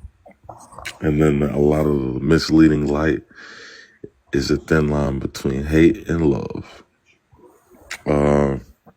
But being a cosmic being and knowing that we could travel beyond the stars and beyond the first heaven from the seventh, like we understand that these things are made to keep us stuck here because they only live here. And a lot of people, like when you break this down, they question like, well, who is the they? And if you don't know the difference, then you're part of it. It hurts my soul to know that when you give this wisdom that comes from the divine source, not just the source that people say, there's a lot of like when people even say manifesting, they could be taken over by these dark entities that people confuse as the archons or even with this 3AI, like this thing can pick up frequencies from millions and billions of light years away. They notice that it's the force that's coming as a wave, and they know that there's an even bigger one that's coming behind it, and they try to make it disguise it as a comment, and shutting down the governments, knowing that the holidays are coming around, and knowing that we're gonna go out there and spend just for the holy days. They got sigils that's planted around the city, that's underneath the city, that's above, inside the ether of the city, of the world, actually. And it's sickening to know that we are confused. I feel like only a very small number is the knowing. But even when I go in certain laws, they shun me to tear me down, to try to say I'm standing in front of my ego because of how bold the truth is given. Well, that's what we're talking about here is getting out of identity of what some refer to as the ego, which is what this book deals with. The topic of the book, with the ISIS thesis by Judy K. King, a study decoding 870 ancient Egyptian signs, is how to not come back here after you unalive, how to avoid reincarnation. And it's a thesis based on the hieroglyphics, the text of the pyramid text, coffin text, and the papyrus of Ani, the book of coming forth by day, Theban recension, the Egyptian book of the DEAD, to keep it Yeah, TikTok. and just even knowing that hieroglyphs was the first manuscript, and we was pixelated from telepathic views of the brain projected into a page or into a mind of blank. So it's like you can see all the copies from on the stones that we etched into them, and we used laser from our vision to do it. Yes, sir. Gray Barbello was just pointing out, as Barbello was saying, we left these symbols for ourselves to wake back up to, so that we could catch back up to this information. That's what the resurrect, Scripture, the Bible, and the Quran say on that great last final day, the DEAD will come out of their graves, the unalive will be resurrected. The Honorable Elijah Muhammad in the Nation of Islam taught us it's not a physical resurrection in the way that a religious person thinks, but it's us remembering who we are. It's a mental awakening to higher level consciousness. That's the waking back up, the resurrection coming out of the tomb. And so today is that great day. Like religious people think the day of judgment is some future spooky event that hasn't happened yet, where in the Nation of Islam, the Honorable Elijah Muhammad teaches us that the day of judgment's right now. We're resurrecting right now. It's the original people remembering we're God, those of us that have the original gene, Yeah, and so we are able to have the heavens ascend down back to earth, or if you want to invert it, we having earth ascend up to the same filter of heaven. So as this force is working with us and the people are working against, we are slowing down the process. Actually, they're slowing down their own process, knowing that we are bringing this process at a super light speed. Right. So to speed up our process, we need to make our hearts lighter than a feather. Bobby Hemmett points out in one of his lectures, he said, when the ancient Egyptians said, the fact stands, when the ancient Kemites talked about the DEAD and the DEATH, they meant to be living in human earthly embodiment. And when the ancient Egyptians talked about the living and those alive, they meant those have passed on. So it's inverted. It's backwards from how we look at it. So our hearts are being weighed on the scale right now. So we need to do the work right now. Meditation is important. Make your heart lighter than a feather right now, because that's actually when you don't identify with the ego and you're not emotionally invested in this human experience, that's making the heart light, because a feather doesn't weigh anything, right? So to make your heart light means that you don't have attachment. You're not emotionally invested in this whole thing. You don't identify with the physical vessel, the ego, and that's activating the lytic cell cycle in your body to take place right now. So And it's crazy. As soon as I seen that happen, and they tried to put the whole cells on the bird, and then try to say which side you are, it's the same thing with politics. But then when you detach yourself from that, and you realize that you are the feather of which didn't come off the bird, but which the bird put on self, you realize it represents air, flight, Right. because When you say the new heaven and the new earth, and you were talking about the last day, the new heaven is symbolic of the mind, and the earth is the heart. It's the same word. You just put the H at the end.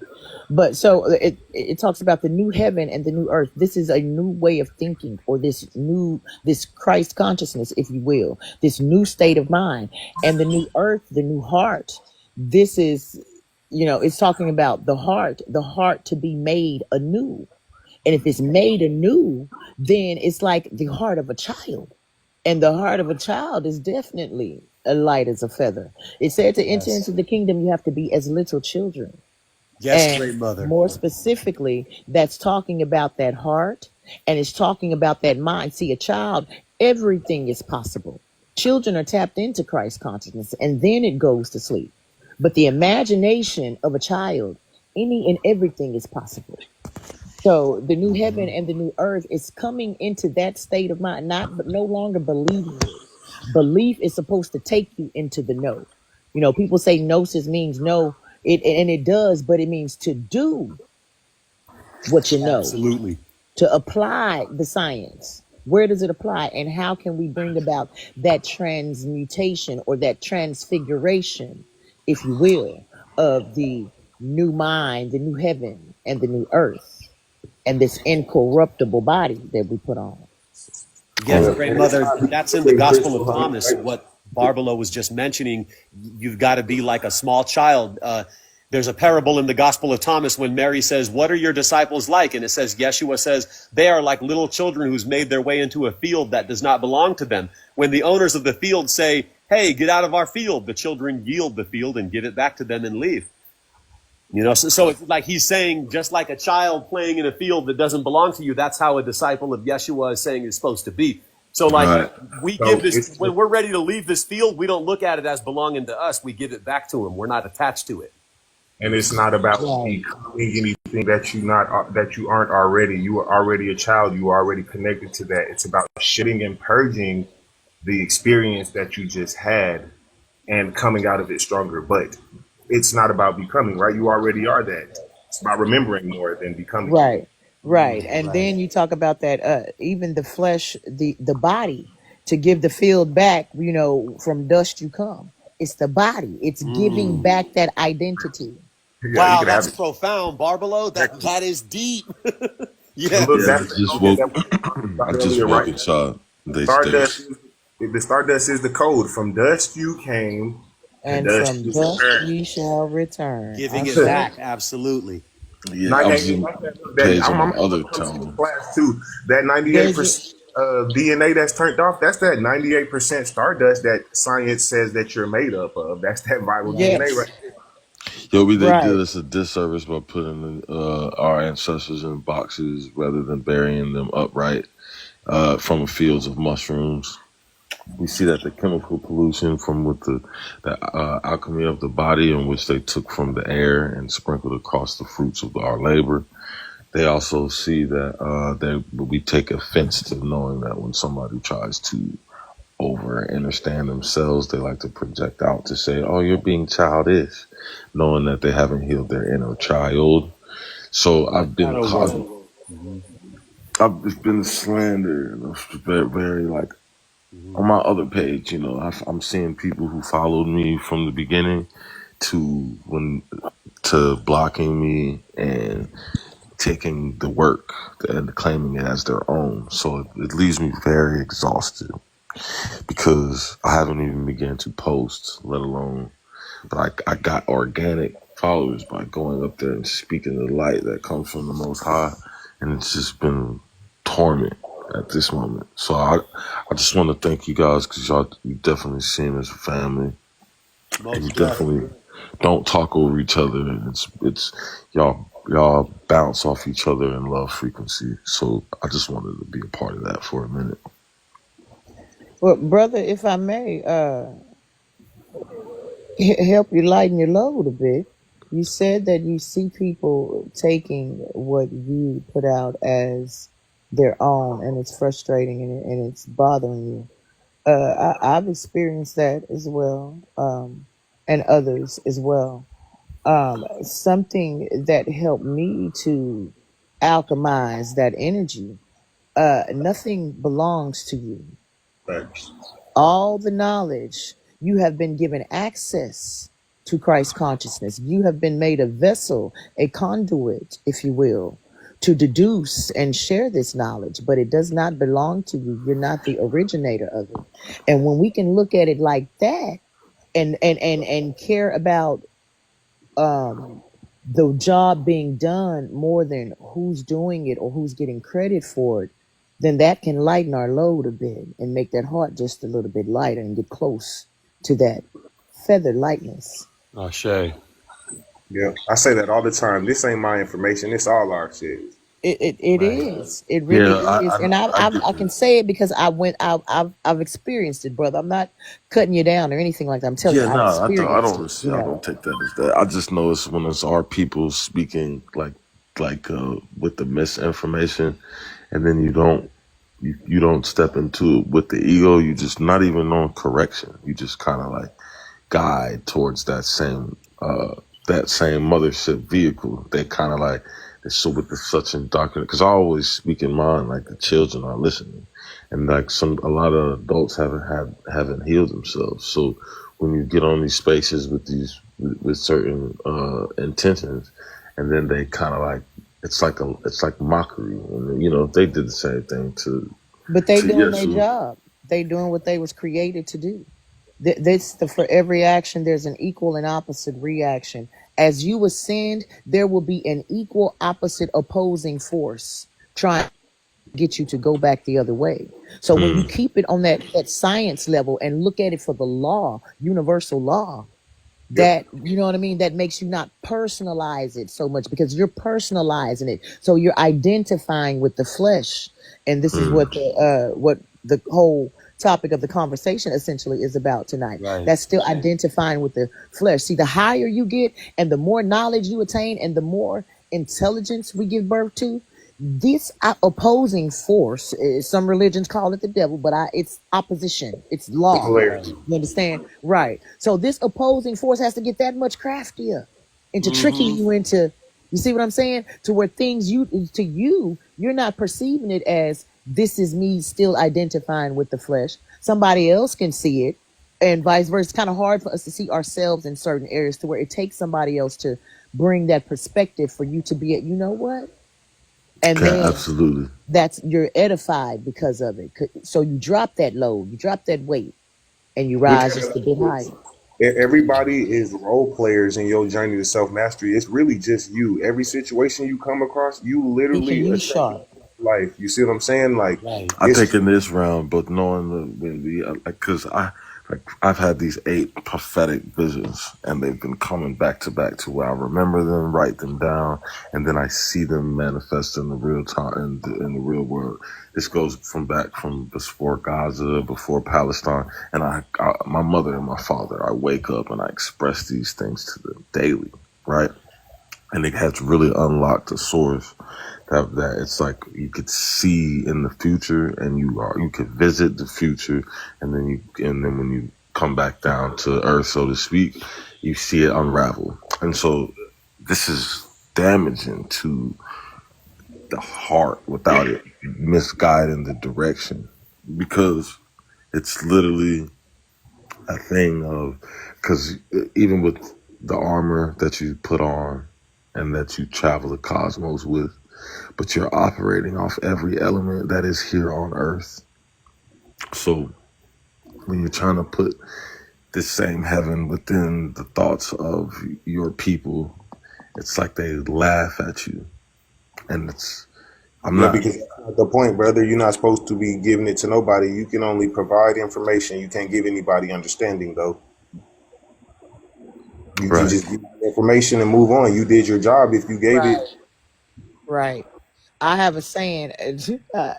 Years ago, I came across this guy's Facebook post, and I didn't know him or anything. And he was like, I'm tired of doing this job, and I'm tired of setting myself up and making myself a target, and these people ain't listening, and they don't appreciate what we do. And he just went through this whole rant. And I said, brother, look at it like this: we all work at Burger King, right? And we go to work.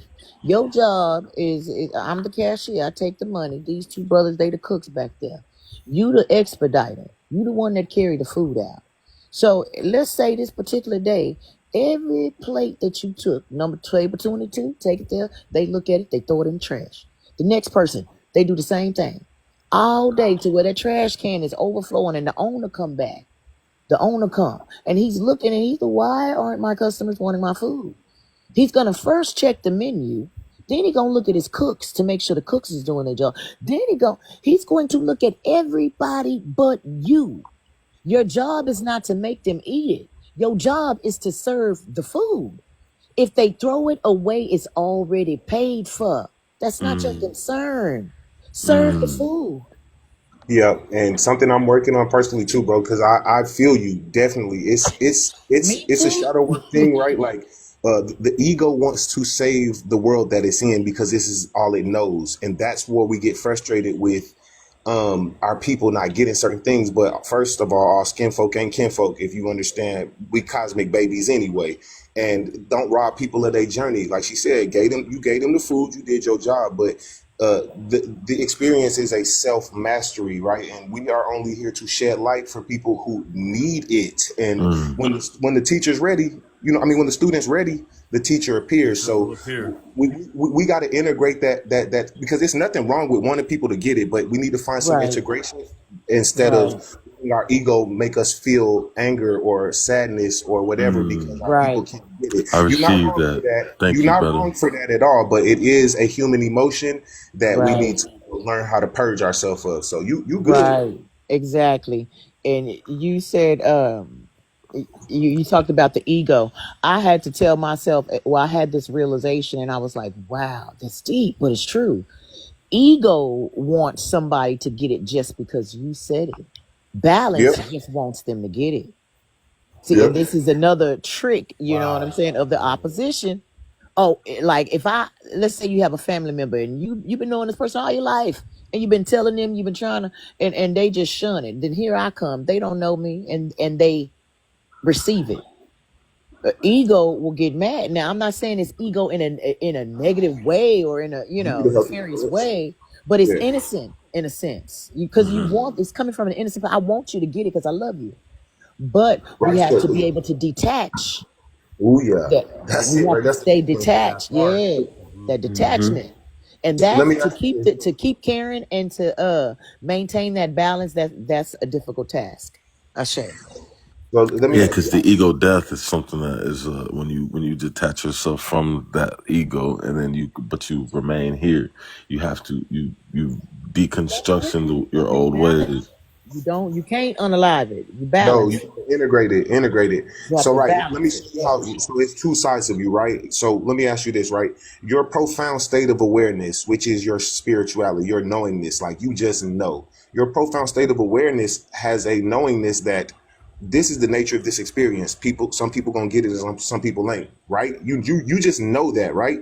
Mm. But the other part of you, the ego, is like, yeah, I don't give a fuck. I need these people to get it, and I'm gonna be upset if they don't. That's the battle of integration right there. Go watch the movie Fight Right. Club. Go watch the movie Fight Club. It'll give you a lot about integrating the shadow. Yeah, Bobby Hemmett Mm. said to watch Fight Club. It Right. breaks it down. Because that's what you go through all day in your head. Things that Yep. like, man, it's not that serious. I want to be better than this. That's the ego, and the ego just needs healthy balance. It's also something that gave you your boundaries and keeps you protected in this wicked, flawed experience. So you can't Right. kill it because it's your humanity, and people still be having people fucked up. So you just need to know how to integrate it with yourself so you can supersede nonsense. You can't ignore it. You can't get rid of it. We got to supersede it, understanding that this the nature of this experience. Some people gonna make it out, some people ain't. Right. It's the And listen, proton and the electron, and you being the neutron that lives within. Sometimes you got to be proton, sometimes you got to be electron, Right. but you live in the neutron. we know it in the brain that this is just what it is. In the heart, we have not accepted that, and that's important. And that because the subconscious mind responds to charged emotions. The heart actually has a way larger magnetic field than the brain does anyway. So technically, the heart is the mind. What you feel creates the world around you. That's why affirmations don't work unless you actually feel it. So Okay, and in that realm, the heart is definitely the direction that powers the vehicle. that's the crucifixion. That's the crucifixion. Making that kundalini get past that heart chakra, keeping an open heart, accepting things without judgment, knowing that this is what it is how, we start purging ourselves and become, like y'all said, back childlike, because a child don't get none of this because it's not concerned with any of this. It doesn't have to be. This is what we got to get back to. I'm not concerned with anything humanity got going on. I tried it, don't like it. I think I'll get back to this, become childlike, not childish. We still got bills to pay and stuff, but become childlike again. Start talking to teddy bears and start putting. I walk around with Anubis all day. I ain't no Wow. cat. I walk around with Anubis all day. It's the protector of the gods and the herder of souls. And it's something that makes me feel, and I know it's the energy of my own psyche, but it's something that makes me feel like I can walk around out here protected. I don't have to look behind my back or anything, but that's something a child would do. My son is 10. He watched anime. He's like, Dad, I got such and such in the attic. It's going to protect the house. I'll go look up what character it is on ChatGPT, what it corresponds with a certain deity, and it'll be a protector of the gods. And I'm like, yeah, kids, be on it. They already on it. They know what's going on. Be Jimmy Neutron, like Yep. Barlow saying. Ashe, absolutely. That is profound. That, you know, to think that that's the path out of here. You know, one of those things that's been right in front of us the whole time, you know? Give me neutron. Right.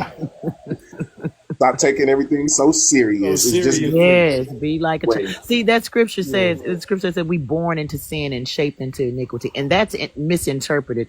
We born into this sinful plane of existence because we know what this place really is. Yaldabael's play. Shaped into iniquity. Iniquity is basically doing something wrong so much or being taught to do what's wrong, thinking that it's right. And as children, like I said, the imagination, you know, children even see the unseen and animals. So, but we get to that point to where that part of them starts to go to sleep. But the essence of who that child is in that part, they have not yet been shaped in iniquity. They ain't been on this plane of existence long enough to understand rich and poor, to understand, you know, all these different societal expectations. So we're born into the sinful plane, but shaped into iniquity. So the awakening is realizing the iniquity and then deprogramming and reprogramming our minds to you know, it says be transformed by the renewing of your mind. You know, that's that new heaven and that new earth. Right. And honestly, I just learned quantum wise, because this is a quantum system, this is what happens because quantum systems need to always self-organize and become better for what we call growth. They always have outside input of energy that will disturb the system and push it out of balance so it can reorganize. This is exactly what trauma is. Hey, that's this so is exactly what trauma is. Can I say when it really comes to the quantum, the theories, they have no idea that we are from living and experiencing these things and doing these things. They are remote viewing, but knowing that we're the ones who actually push the quantum mechanics to new heights and new levels,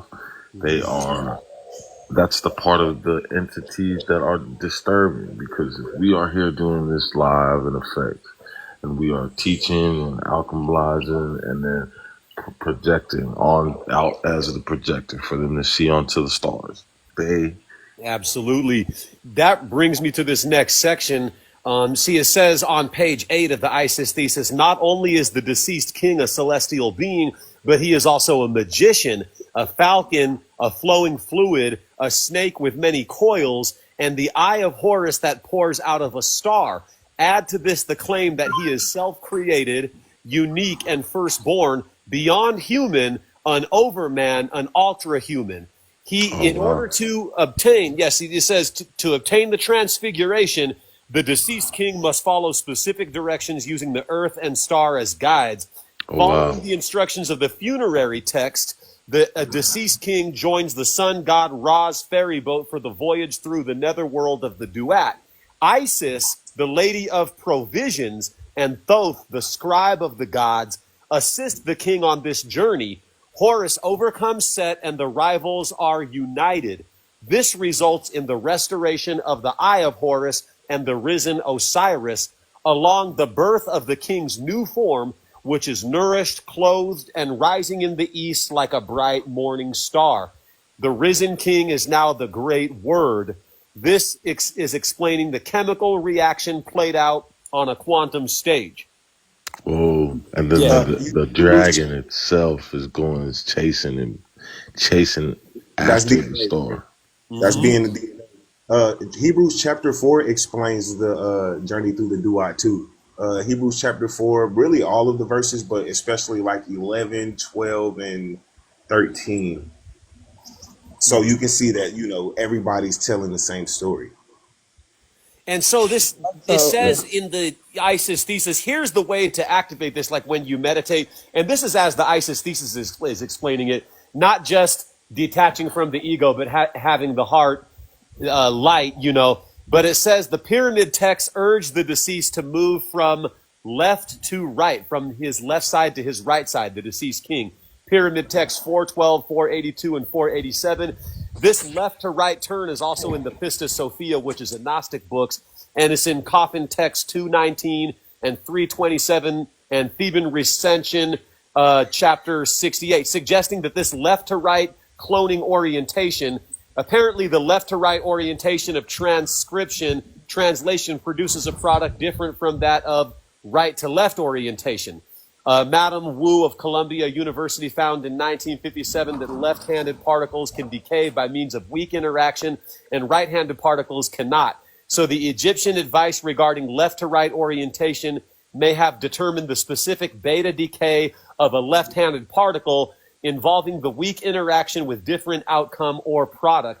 This means that the pharaohs understood that when you put electrons in a magnetic field, their spin line up so that their magnetic field points the same way as the externally applied magnetic field. Applying this idea, the high energy sun god and crew now become the externally applied magnetic field that causes the deceased to make a 180-degree turn.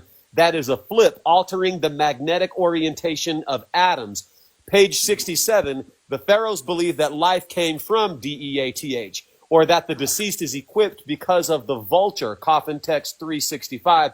The deceased must awake because the deceased has not unalived, coffin text 48, 51, 53, and 287, and will not unalive again because he has power over heaven's winds, coffin text 83. Fair paths open for the deceased, coffin text 10, thus the dynamic of the solar wind play a crucial role. Now, as I understand how Brother Panic explained it, he said that the Coriolis effect of the Earth, the reason why we have east and west is because the Earth is turning. So that means if we look at it the way the Earth spins, California is spinning toward this direction of the sun, which is why it's west. No, I'm sorry. New York is spinning towards the direction of the sun. California is spinning away from the direction of the sun. That's why it looks like the sun would rise there and set in the west. So by meditating, focusing your turn from left to right, you're activating this gene seat in the junk DNA, that 98% of the DNA that they don't understand, which is going to make the boson particles become a left-handed particle. Means it spins against the Coriolis effect of the Earth, and that's going to take it through the cusp in the Earth's magnetosphere. So it's saying, this is how I learned it, and I'll land the plane here. It's the same as the retina in your yeah, eyes. at the moment of unaliving, you see this tunnel of light. Do not go forward into the tunnel of light. Reject the light, because the light's going to recycle you back to reincarnation. Instead of going forward into the light, turn from your left to your right 180 degrees, meaning you're going to face backwards. You want to will your consciousness, like astral projecting, from the left to the right and look backwards the other way around. Go the opposite direction of the tunnel of light at the moment of unalive. Yeah, because that's the void. And so when you know that you're using all the elements of this earth, from your bones to the fire temperature, from the wind to everything that you use to power this vehicle. We spoke about the elements earlier. So by not embracing the tunnel of light, and by turning 180 degrees from the left to the right and facing behind you, you're going to face behind you, then that's going to activate the lytic cell cycle, and it's going to cause the boson particles that when it transforms from a fermion's physical matter. A boson is like a cell phone signal. It's like energy.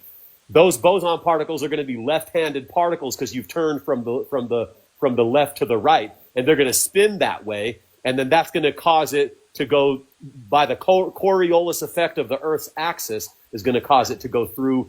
You're going to go up the stairs of Osiris. So it's going to cause it to go through the cusp in the Earth's magnetosphere where the duat, which is the magnetosphere's weakest. Brother Phoenix, now that's correct, right? By the Coriolis effect of the Earth, I think Balls of Fire explains this, that the stairs of Osiris is the that's the thesis. That's the thesis. We have to be able to put these experiences after that you go through, we have to break them down in layman's terms from being able to be mature enough to openly speak about it. And because this is the best Right. teaching That's what is I'm trying from to say. experiencing. Right. Let me speak, brother. Let me speak. He asked me a question. So all of this still needs to be broken down as well too. Like you said, you like you said before you started reading. I don't think it's about just the science. Again, it's good to know the science. You have to do the work. You don't have to, because listen, like I told you on the phone, what sense would it make for somebody to die and then be able to figure this out and come back and write it down, and then the white lady decoded it? No, no, no, no, no, no, no.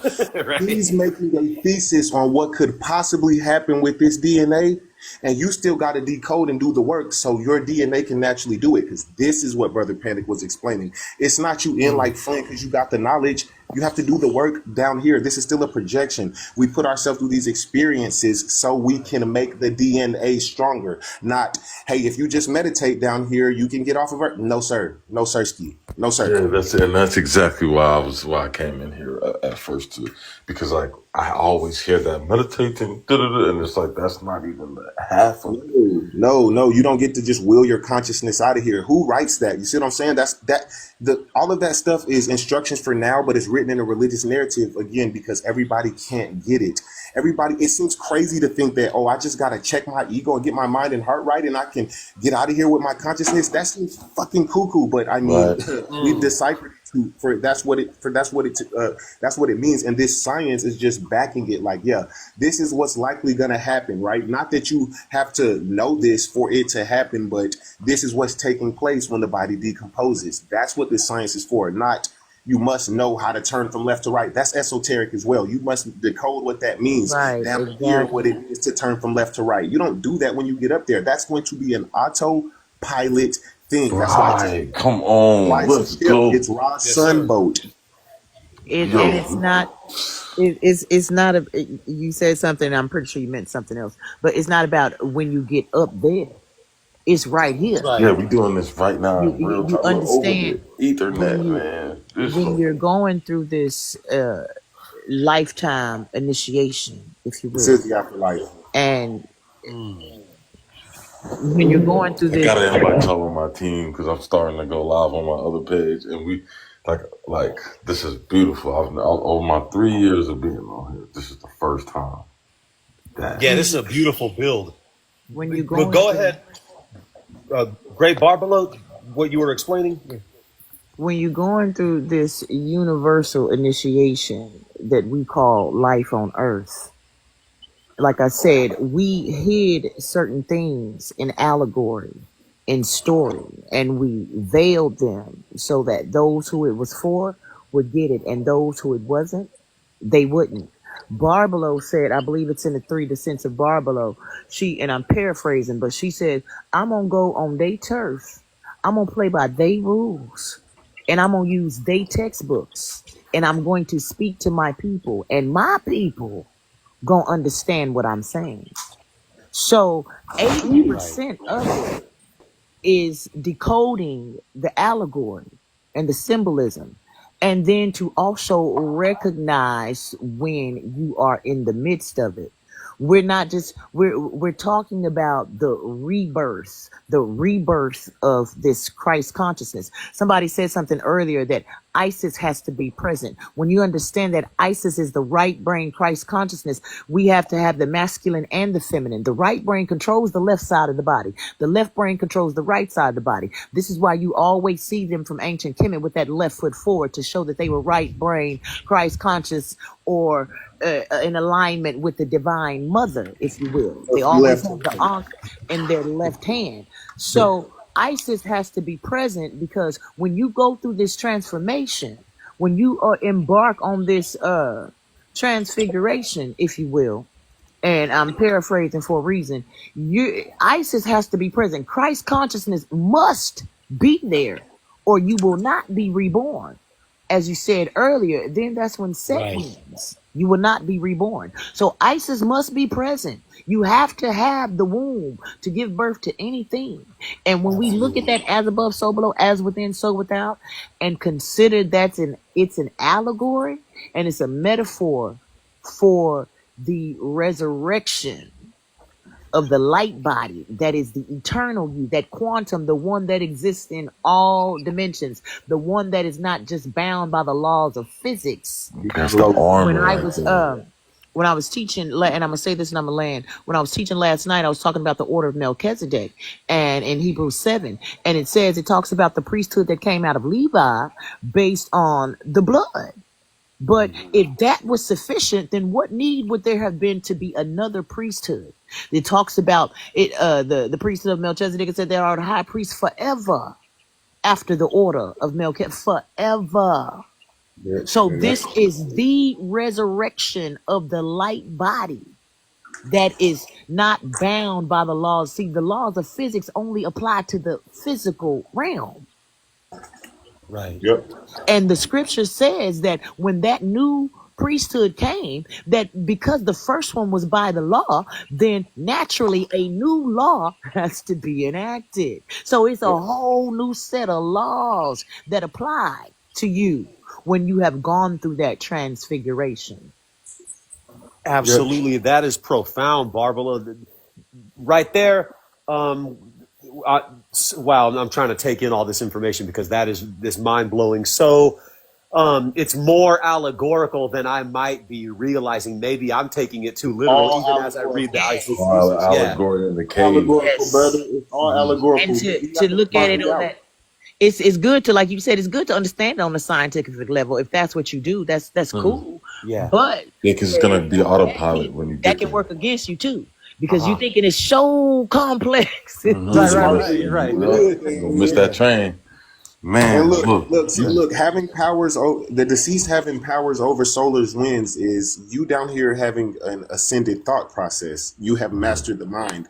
You are already the deceased going through the afterlife. Having powers over having powers over the solar winds is a now thing that you have ascended in thought.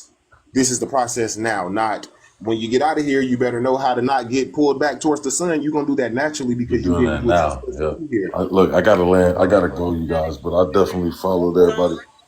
Or as Thanks, Mary had a Starseed. little lamb. As long as you Right. remember it when you get in that process, don't matter whether how intelligent or how simple you got it, on what level, as long as you got it.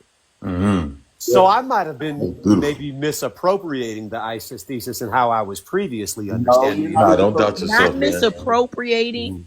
I would say, super quantum man. That's all Yeah, you you slide with it, bro. You definitely in the everything you science. You super reading. into science, and I'm like, these people don't know what none of these words mean. I get Yeah. you. right, I get where you're coming right, from. And you reading, I'm like, he's Right. snapping right now. He's right, snapping. I know what Snapping you're big saying, time. I love Malcolm.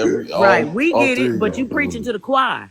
I always Right. say the what determines a good teacher, it's not that you can, parade these grand feats Remember, of yeah. words. It's that you can know these grand feats of words and know it on that level, but simplify it to where a kindergartner can understand it. That's a great teacher. Say You Malcolm X understand? spoke the word nobody never understood. That's how Malcolm X spoke. Hey, You know, Campbell, me you sound being like B-Dub. Aquarius, Aquarius is air. So me being an air sign, it's like I gotta like think all analytically and trip off how deep this and that is. And sometimes that's the negative thing about Aquarius, is that's how Aquarius can come off as.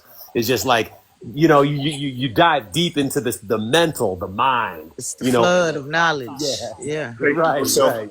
You taking yourself out of the experience, you still got to have the human experience. So as above, so below, as within, so without. Like, Right. don't divine paradox. Don't lean too far. This is a polarity place. Balance. Yeah. Lean too far on the science, you're not gonna be able to Yep. Hey, navigate. Campbell, you sound like B-Dub. You know who that is? B-Dub 1014? You Are you said what? familiar? Nah. No, okay. I added you guys. I got to drop because I got to work on this paper. I appreciate Good you, looking bro. out. Follow you too. Let me read Hebrews 4:11 and 12 to you real quick, Capitals, because it's about the duat. It says, let us labor, therefore, to enter into that rest. Let any man fall after the same example of unbelief. So again, if you don't have the knowledge of how to get out of here, you don't get into that rest.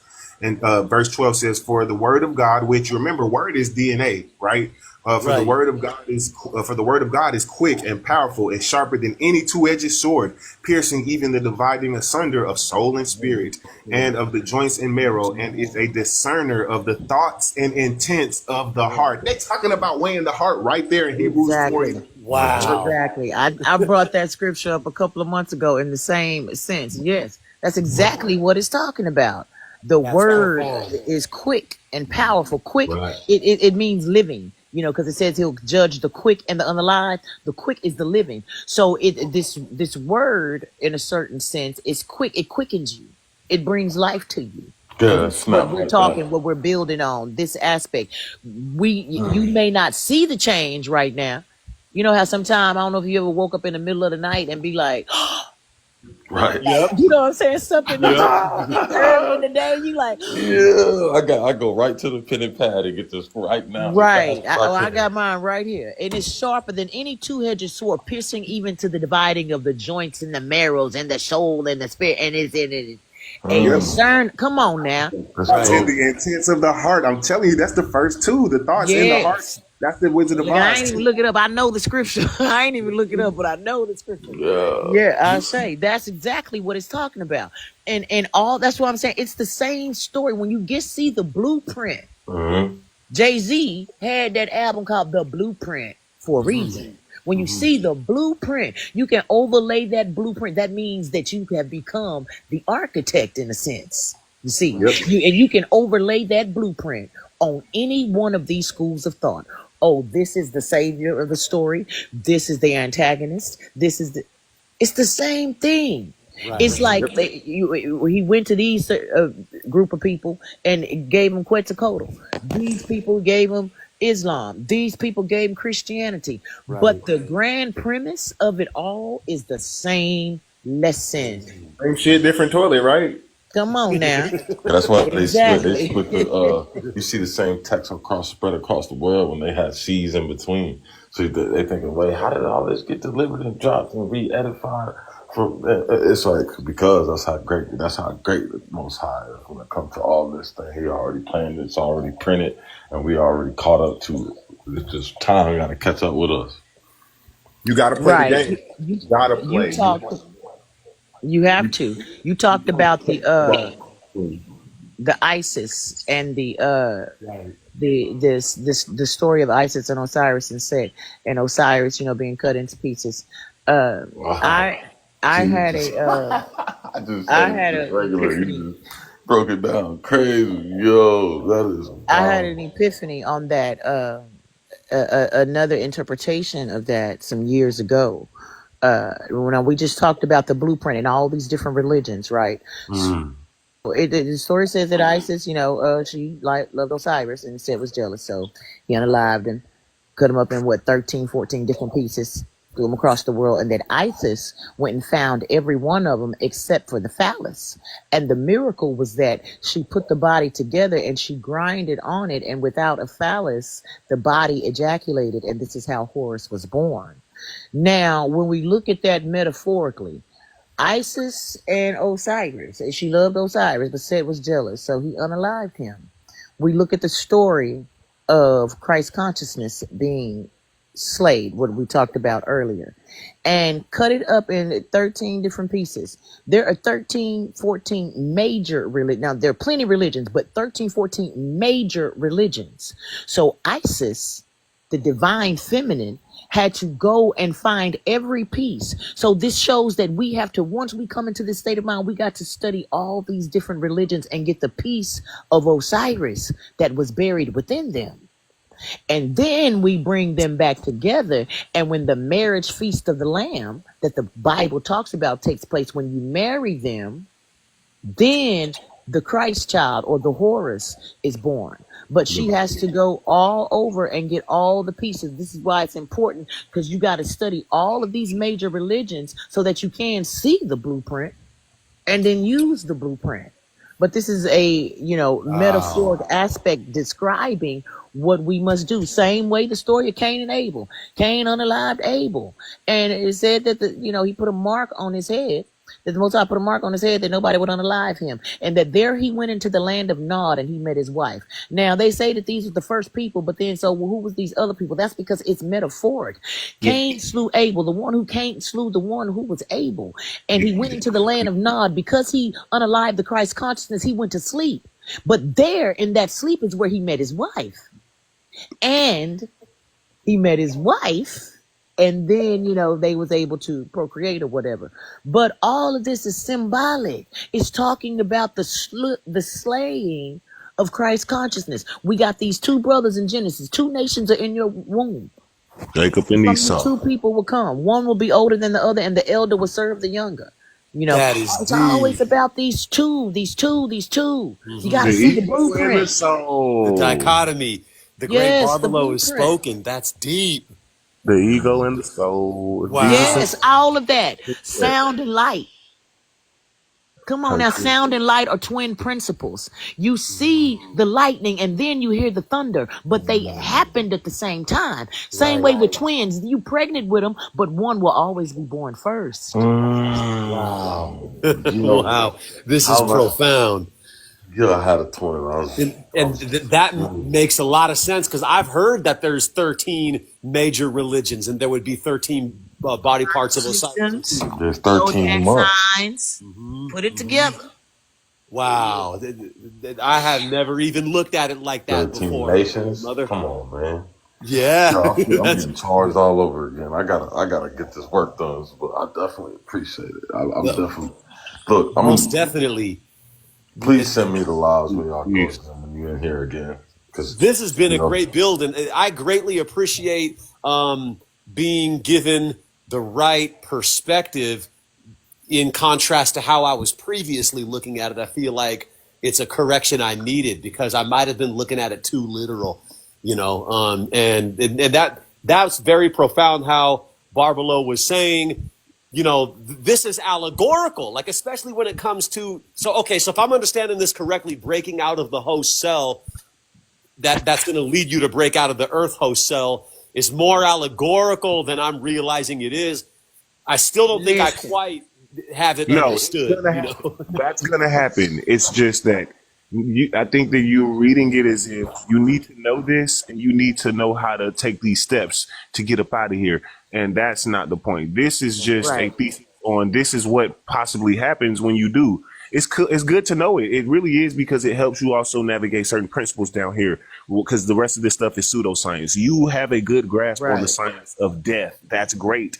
But you still are living life right now, how your mortal faculties perceive it. So it's not that stuff you're reading is an allegory, is that it's a quantum thing that we're projecting still. So how do you think that it's going to work besides doing what life is, which is going through shit and figuring out shit is manure for growth, which is why the soul sits in the gastrointestines area, right between the root and the soul chakra. Jesus born in the manger. Jesus born in the manger, all of this stuff, because it's fuel for the soul to grow. So this is what the point is, right? So DNA transformation is the death transition. We already are stars that died, fell into form, and we're going through a death transition now. The DNA will only be transformed by us living this experience, participating here. We can't check out and say, well, since I know the science, I'm just going to, do whatever. And that's what I'm saying. Don't miss out on, participating on the journey. It's still self-mastery is what transforms the DNA because it's a projection. You can't escape what the molecules ain't going to do what it needs to do if you don't project it to do it. You're not transforming the DNA, and you can't hurry up and do it when you die. I don't see it. It doesn't work that way. Mm-hmm. It starts here. Because this is, as you said, this is the unalive realm. People just don't know it. Even in Galatians 4, I'm gonna start at 21. It says, "Tell me, ye that desire to be under the law, do ye not hear the law? For it is written that Abraham had two sons, the one by a bondwoman, the other by a free woman. But he who was of the bondwoman was born after the flesh, but he of the free woman was by promise." 24 says, "Which things are an allegory? For these are two covenants." Wow. You choose. It You, literally says it's So allegory. it's the same dichotomy, the same polarity, the Two same. I'm, covenants. What do you identify with? The flesh, then you bound. That's the slave woman Mhm. or the spirit. And then it goes on and says, but Jerusalem, which is above, is free, which is the mother of us all. And now the end game, people like to think that the end game is quote unquote Christ coming back. No, the end game, it says, and I saw the new Jerusalem coming down from God out of heaven as a bride prepared and adorned for her husband. It's the Right. return of the mother, the divine feminine. But Jerusalem, so which one do you identify with? Are you born of the woman that is of this earth, of the flesh, which is which it means that you would be a slave to the law? you're Or do so. you come from the Yep. race of the perfect man, that is the son of man, which would be Hmm. Hmm. Right. Barbara, the Scythians, or however you want to. Ah, Shay. Even in Jesus' story, he had a fucking extremely hard life and then gave his flesh up. He was like, whatever, crucify me. And then was rewarded. Got to come back and was deified. And the first person to visit him was, I believe, Mary Magdalene. And Mary all of them. Magdalene, his wife, All of those yes. verses that say, Right. it's pretty much I visited him in his, and it's just speaking to again how feminine energy was necessary. This is the one of the oldest stories ever told too. Prince Charming is your will to save your soul from this experience. That's what it Locked in is. the dragon. I mean, locked in the tower. Tower. Mary Magdala. Magdala means tower in Aramaic. Ooh, I didn't know that. That's cool. I Yes, it didn't Yes, know sir. does. that. Yep. The princess is locked in the tower. Mary Magdala. She's the wife Yep. of Yeshua by the dragon being held prisoner by the story of Shrek. Yep. And he comes Yeah, and it says does it's the mean that. oldest.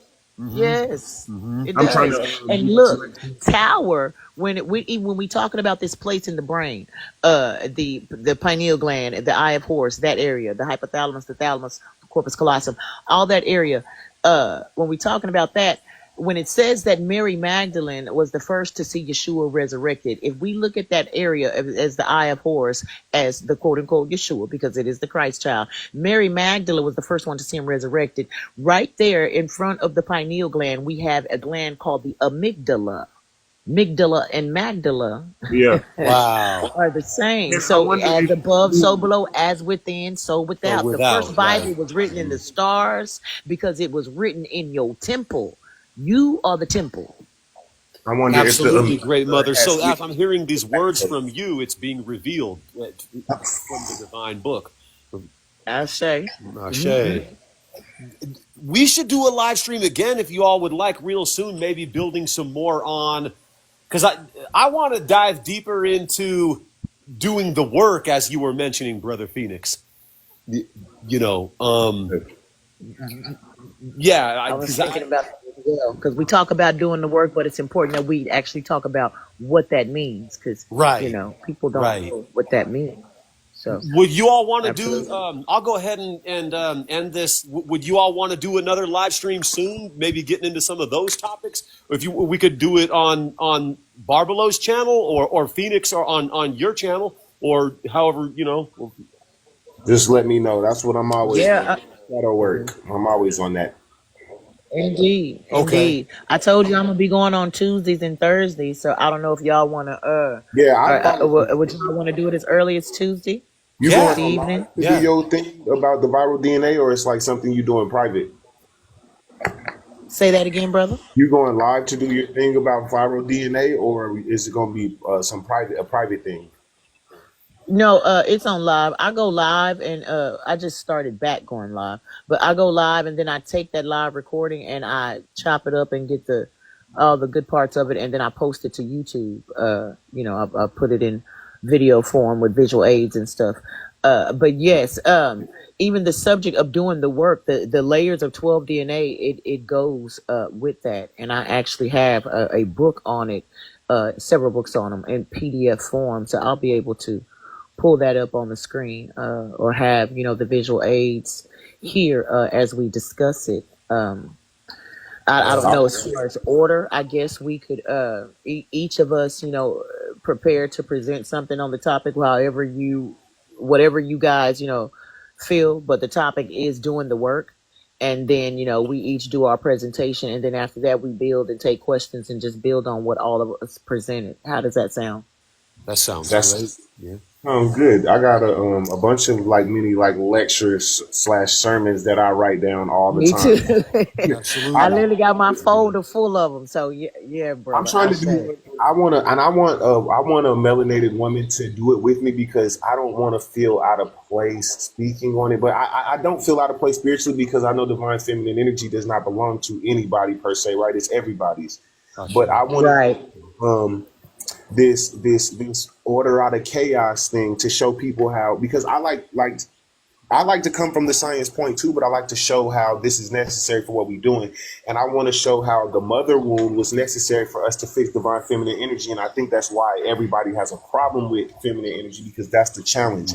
So I Right. want to have Yeah. that type of, and because we do demonize feminine energy in everybody. And I want to, Absolutely.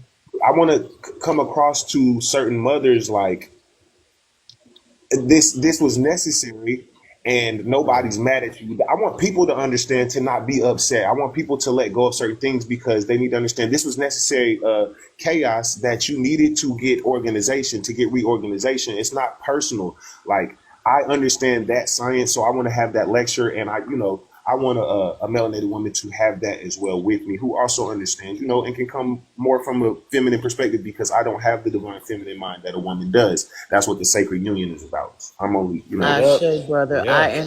I appreciate that. Calf knows I'm one that Absolutely. I know that both we both have both, but there are certain things that I cannot speak on when it comes to divine masculine. right. I cannot speak on when it comes to even take the spirituality out. It just the regular anatomy and physiology. I don't know what it feels like to stand at attention every morning. I'm a woman, so there's certain things that I can't relate to. I can study and I can have, information on it, but I don't have experience. And it's the same with the divine feminine. There are a lot of men who teach on the divine feminine, but they don't really have respect for the divine feminine that you should. I've And I have noticed a that. saying, why do you think, why do you think if the divine feminine rising is the end game, why do you think that the mother energy would send men to teach about her when her daughters were suppressed and all these things because of them being women? That just don't make no sense. Surely there are women that are being raised up and equipped and who have been prepared, all of their lives groomed for this position. And I am one of them. I have schools, brother, the divine feminine, that's my major, you can say, so to speak, because of me knowing my bloodline and things of that sort. But I appreciate men that can, respect it from that aspect and have enough respect and honor for those of us and recognition when you come across those of us who walk in that light. And I like to have both. When I teach too, I like to have the male perspective because we're thinking from two different perspectives, based on our very hormones. So it's important to have both. If you're presenting holistic information, you have to have a holistic perspective, and that consists of the divine masculine and the divine feminine. Sacred union. Absolutely. And Yep. Ben, And I've like I said, noticed. oh, go ahead, bro. No, I was just going to say, and I know you all know what I'm talking about. Occasionally, you'll run into like the kind of character who may give lip service to acknowledging and respecting the divine feminine, but then their actions say otherwise, like how they treat women says, Right. yeah. And this is why I say, like, I feel comfortable speaking on it because I'm honest about my shadows. If you ever come across my life, I'll let people know, like, personally, my shadow self has a disdain for the black woman because of mother wounds. But that's why I don't date, right? Because I'm tired of repeating the same things. I'd like to evolve. I don't want to keep dating women that I am trying to, because I haven't made it past the infantile stage of feminine energy within myself. I view women a certain way, Right. right? Like, I understand, that's how much respect I have for it. I'm trying to figure it out. I know that I came here and chose the type Yes. of mother that I got on purpose. Yes, sir. I told my mother the other day, thank you, and I apologize if I've ever offended you, because before I was healed, or before I started healing, I flipped out once I realized I was, treated unfairly, when I just now know it's the part of the journey. And she was like, yeah, I apologize if I wasn't the mother you wanted. And I was like, no, you were /are. Like, you are exactly who I needed, so I can Right. straighten exactly who I am. I like who I turned out to be. Who cares if You didn't love me like I thought I should have been loved. You did exactly what. That's the level of difficulty I chose to play on the game, and Okay. that's why Right. I'm trying to figure out this divine feminine energy. I know that's the purpose for me this time is Yes. to clean my soul. And that level of self-awareness where you are. See, everybody can't admit that, brother. I know that. I see that in men. How I get it. And likewise with women, having father issues, and with men having daddy issues. You can see it, but everybody ain't at a point to where they can admit that. So even to admit that and being open to the healing, recognizing I'm not there yet, and being honest about who you are and the path that you came, that's respectable. But to be there, that's where, as they say in AA, getting out of denial is the first step to recovery. So the healing can't come unless you first acknowledge that there was an issue. So I respect it. Oh, it looks like he dropped down. I'm a man that has daddy issues, but I don't know if I even want to go visit my father at this point. He may not have too much time left, but that's something I got to work out. Looks like, Right. yeah. I'll go ahead and end the live, but I'm looking forward. Oh, there he is. There's the Oh, guy. yeah, no, yeah, no. I just wanted Yeah. to say, yeah, no, I appreciate that because at the end of the day, I love y'all because I Love you too, understand what God. all of this is. Mhm. I understand what all of this is, so I love y'all, and Love you what too. my ego is only getting mad at, again, because I want to save the world and feel safe while I'm in it. That's an egotistical thing. So that's what has a disdain for, when we not being our true selves. Oh, I can't stand it, but that's something that I need to accept without judgment. That's work that I do daily, all day. I'm in here having Fight Club with myself, like, let it go, brother. It's the nature of this experience. It is what it is. So I love it overall. I'm falling in love with the process, but I would like to, let everybody know that's the journey. It's we all have. And my favorite book, if I could say, is The Sacred Prostitute: The Eternal Aspect of the Feminine by Nancy Cross Corbett. I ain't Beautiful heard of book. that. I ain't heard of that Beautiful, one. beautiful book. Bobby Hemmett mentioned, of course, but it's a Mhm. book about how feminine energy fell per the law of rhythm, of course, but how it was demonized and how that's manifested in, all kinds of art. I like how she says in the book, like how even us having posters of naked women or strip clubs and how we even Mhm. just feel strongly and say something to a woman when we think she's Yes. beautiful. It's a clumsy attempt at praise, and what you don't understand is a divine feminine essence. And I was like, hell yeah, that makes Mhm. sense Right. because we be acting Right. silly when we get around somebody Thank you. pretty. Yes. Yeah. Yes. Text me the And name of some that men, book, God. All right, I got you. they can't Yeah. see a woman outside of anything but a sexual object. That's just what their minds first go to. And that's the natural anatomy and the hormonal process of a man. But But they you're removed absolutely what the book right. talks about is how they removed sexuality or they separated sexuality from spirituality. Sacred energy exchange. Hmm. God, the Hmm. goddess of love, which is Isis, is Hmm. present. And when you can respect it like that, like now I Right. can Right. look at women and it's like Ashe. a spiritual bow that I do when I see somebody pretty. Is because it's an energy that you can use to go and create with. You don't want to dissipate Ashe. that with a sexual fantasy. Like who cares about that? That's a waste Right. of energy. You use that Right. like, oh man, I just saw something inspirational. It's really art. It really is. And that's what women see in men too. It's a feminine presence. If you think a man is handsome, it's not nothing masculine that you like about him. I mean, yes, Right. those qualities That's exist why too, but Prince was so hot. right, that's exactly He, why he people was love him. Yep. balanced with his Absolutely. feminine. He was And I balanced with just his watched that feminine. movie Purple Rain. I saw it when I was a kid, and I just watched it recently, about like a couple months ago. Good movie, you know. But Because brother, you said masculinity. something. You said you do this, have this little bow thing that you do. I've had three men in my lifetime that I met, online, and then to meet them in person. And I've had these three men prostrated to me. Didn't tell me they was gonna do. It's not like I was like, bow, you peasant, or anything like that. But and they all said the same thing. It was the energy. You can feel it on these platforms, but to be in my presence, that's what they felt like they wanted to do or should do. No, I And bow I to you, respected it. Barbalo. I respected it. It felt weird. I feel like dude on Color Purple now. Get up. You're gonna spill your beverages. I mean, not Color Purple, Coming to America. But Yeah. at the same time, I see it for what it is, and I appreciate that there are men that can do that. Not in the bowing, but I know it's exactly what you said. It's recognizing that this woman carries this goddess of love essence, whether you call it Oshun, whether you call it Yep. Isis, but Mary. whatever. It don't matter the name. Like I said, it's the characteristics, and that's that goddess of love, divine And when you feminine do it, energy. you amplify it. That's what I'm learning. Like it'll amplify within you. And it's the same. It's the same return. We can amplify you guys' divine masculine energy. That's the sacred union when you Exactly. when It's we the worship circuit. each other, when we It's devote it. this, yes, it's the circuit, the circle of life. It's Yep. the I give you, you give me, positive and negative. It's the circuit of electricity, of energy. Absolutely. We mentioned that on the live stream last night too. The circle of life. I Ashe. do know and see how women can be key to speed a spiritual process, right? But the thing is when certain women learn this and become conscious, there's a spiritual ego that becomes nasty, right? Like this divine energy is everybody's, and tantric and Taoism does say yes, woman is the initiator. They are the path. I mean, feminine energy is period. If you don't get it from woman, you're gonna get it in the world, but you're gonna get it right up in your face and more serious and right away dealing and or not dealing with navigating with a woman, so that's scary. It's scary, but They I don't like it. It's scary together. understand.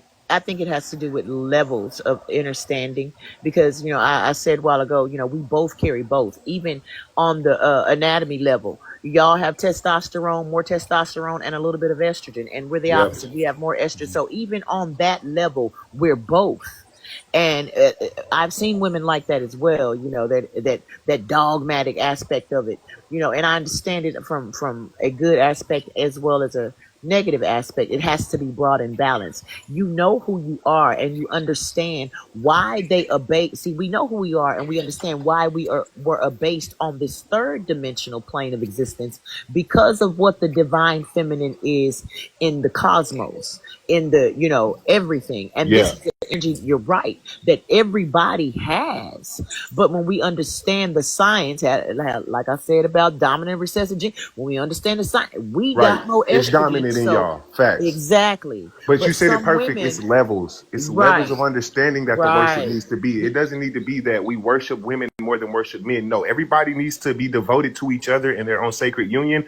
But the level of understanding is that this woman here is a cosmic womb. That's how we all got here. And this is how we get out of here if we, do this Right. She correctly with her. represents a higher level of this divine. Like you said, Yeah.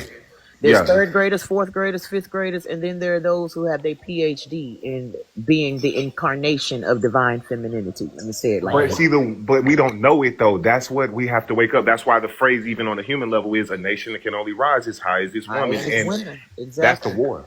To teach a man, to teach a woman, you teach a nation because the woman is the nurturer and the cultivator of the nation. And it takes, I tell people, it's harder for a woman on this side of knowing because when men come to it, y'all attract a lot of women, because women, we've been trained to under patriarchal systems, we've been trained to look at man as a savior, and there was a lot of things that we couldn't do without a man. So there's a certain mindset. I done lost my train of thought. There's a certain Yeah. I was I can watching see your that. video on the I can see esoteric that. understanding of Barbie, and that's deep. Brother Phoenix, when you get a chance to check out her videos, and she explains a lot, watch all of her Will do. videos, all of her content. Barbalow's a great poet, and I'm getting ready to get Right. her books I was too. going to say that. I can see that, but I think if more spiritual women can come from, how you're coming, which everybody doesn't deliver it the same way, but That's what I was saying. I you got it. don't have a spiritual ego though, right? You just Right. you just know what's going on and you can give it out. If more people, I think men can still listen to that, right? I think on the opposite, it's really hard to reach women. I think that they find it interesting that we know this stuff, but they don't want to put the work in still to actually, do this. Right. And that's what I was saying because from a woman's aspect, a lot of men when they get on this path, y'all draw women. For us, it's the opposite. When you got a woman that's really walking this walk and that really ain't about, the scriptures say, who can, Proverbs 31, they talk about this I virtuous woman, who love me can some find a Proverbs. woman of virtue? But when you look up the etymology of virtue, it means masculine, warlike. That's a Wow. balanced woman. Yep. She's and it I says didn't who know can that. find her because Yeah. she's rare. Yes, sir. Look it up. The reason why I was asking who can find because she's rare. Why? Because her saying yes to the path is essentially saying yes to more ostracization. I guess I'm saying that right. Yeah. Than what a person already faces when they walk this path. But being a woman and choosing to embody that, in the gospel of, I believe it was it the Gospel of Mary? It talks about the Immaculate Conception, and it's saying that no man touched her or no man taught her. She gave birth to this Christ consciousness without being taught by a man. Isis says, "No man hath unveiled me." He didn't Right. take the wool off. I've unveiled myself, in other words. Yep. So that type of woman to get to that, it's a harder journey than what a man, because like I said, women look to men who walk this because they want to be led, because this is what, the conditioning of a patriarchal society. But in a matriarchal society, it's not the opposite of patriarchal. Nope. More Patriarchal is women balance. serve men, and we your bed, we satisfy you and we feed you, we take care of you. That's it. But in a matriarchal, they both have a role. It's equal, but in a certain sense, it's tipped just a bit higher to the woman. The kingdom couldn't go to WAR unless the woman said so, unless the queen said so. Why? Based on natural anatomy and physiology. Y'all got testosterone. That's that rah rah. That's y'all's natural. You know what I mean? But a Right. woman is wisdom. Naturally, she thinks. She doesn't want to fight. She's thinking about the children. She's thinking about all of these things. Where a man, and I'm not saying all men, I'm saying the natural propensity of the average man, he tends to lean this way. So it's all about being in alignment with nature, as above, so below, as within, so But without. without. Yeah, that was necessary for a little bit. Now it's out. It's out. It's no more need to expand and be outward and rah rah rah. That's outplayed. It's outdated. We needed it for a time frame, and now it's no longer Right. needed. So that's why Right. the patriarchy is definitely. It seems self-serving because I mean, yes, it is for man, but also women do its bidding as well too. Like it's an energy thing at the Oh end of the day. yeah. So They've yeah. been conditioned to. Yes, absolutely. And you know what's funny? I like how you said etymology about virtue and a balanced woman. I broke down the word because I know the word witch, which is just a wizard, a wise woman or man in philosophy, and a sage. Right. That word is bitch, which is bitch, and I didn't link that back to Isis and Hecate. Their followers wore Right. the bitch The mask. So dog and star. bad means Serious. hermaphroditic, a baby that was born from Hermes and Aphrodite that represents negative and positive energies. So that's balance as well too. Bad is balance, and That's and the a bitch is the barbalo. high priestess. And I'm like, okay, so a bad bitch. That's why they call themselves that down here and don't even know it for real, for Oh real. yeah, I posted on that a couple of years ago about what the bad bitch was. But that balance, that's, I'm not sure how much you know about Gnosticism, but my handle, the barbalo, that's the mother father. It calls her the thrice male, the thrice powerful, the thrice named androgynous one. Right, Right. androgynous chaos being. So it's the inseparable. I was teaching on that last night. It's to separate it is to, when you divide, it looks like you're multiplying because one became two, but you're really Right. lessening it because you separated it. Right, we're weaker. We're weaker. That's why we fell into form, and now we stub our toes and shit. Exactly. Yep. Yep. Say Brother that. Phoenix, you read the Apocryphon of John, right? Or the A little Gnostic bit, a books? little bit. When I I read through certain things, and then I realize it says the same thing as the other 100 books that I have. I'm like, nah. I'll go back to it when I need to. So I haven't read all the way through it, but it Oh, you says the got to same get thing. back to that, brother, It's because a it good does. book. It's the same thing, but it got a lot of different things too. In Right. regards to this creation story, they talk about, the devil got kicked out of heaven. Not according to the Apocryphon of John. That's not how it happened. He never was there. He never saw the Right. higher heavens, as it says in Yeah. that. But it talks about how they created the physical body. It literally names every single quote unquote demon and what body part it named, down to which one created this finger and this finger, like Yeah. very extensive. Right. And it's the glue to where you see truly that God in Genesis, there's a reason why you talked about them two creations, different creation stories earlier. One of them is the beings that Yaldabaoth created, and the other ones are those who come from the race of the perfect man, Right. who come from I the know. son I'm of trying to man. write a show about it. Bobby tells a story that you can't find in a book. I think he had a download about how Yeah. some older gods fell to some younger gods that they created. They were Yep. us chaos gods lost to our children, and they cast us down to earth and got us stuck in this body, and they made us believe they're the only god. And as long as we Right. That believe in them, yes, we're yes. stuck. And I was like, "Ooh, That's I the think I'm gonna tell that Apocryphana story." John, brother. Right. That's the Apocryphana John. And You the have Oh, an that's where he Apocryphon of was important story John's telling to a it kind tell. of a from. That's quick where he was read. telling it from. It is. It's not a very long book, too, Brother It's Phoenix. not. It's kind of a quick read. Like, yeah, it's Bet, short. It's bet. yeah. I'm gonna get. It's probably a PDF on it for sure Oh on yeah, Google. they have a Absolutely, you find it PDF right on it. online. Yeah. Yeah, Bet. yeah. Because I made a handheld from the PDF, and I got the Apocryphana John, the three descents of Barbelo, and the three forms of first thought. I put it all in one book, and I printed it. That's Had it printed from beautiful. where I do my books. I've Because got a some things I copy of the like to Yad have in a Hammadi. handheld, Yeah. and that's one of the ones that I want to be able to have it handheld as well as PDF. But I'm yeah, trying to I write a got it book completely. called "The Bad Bitch Turned Damsel in Distress" about the fall of feminine energy. If you guys would like to help with that and chime in and edit and all of that and read Yeah. over.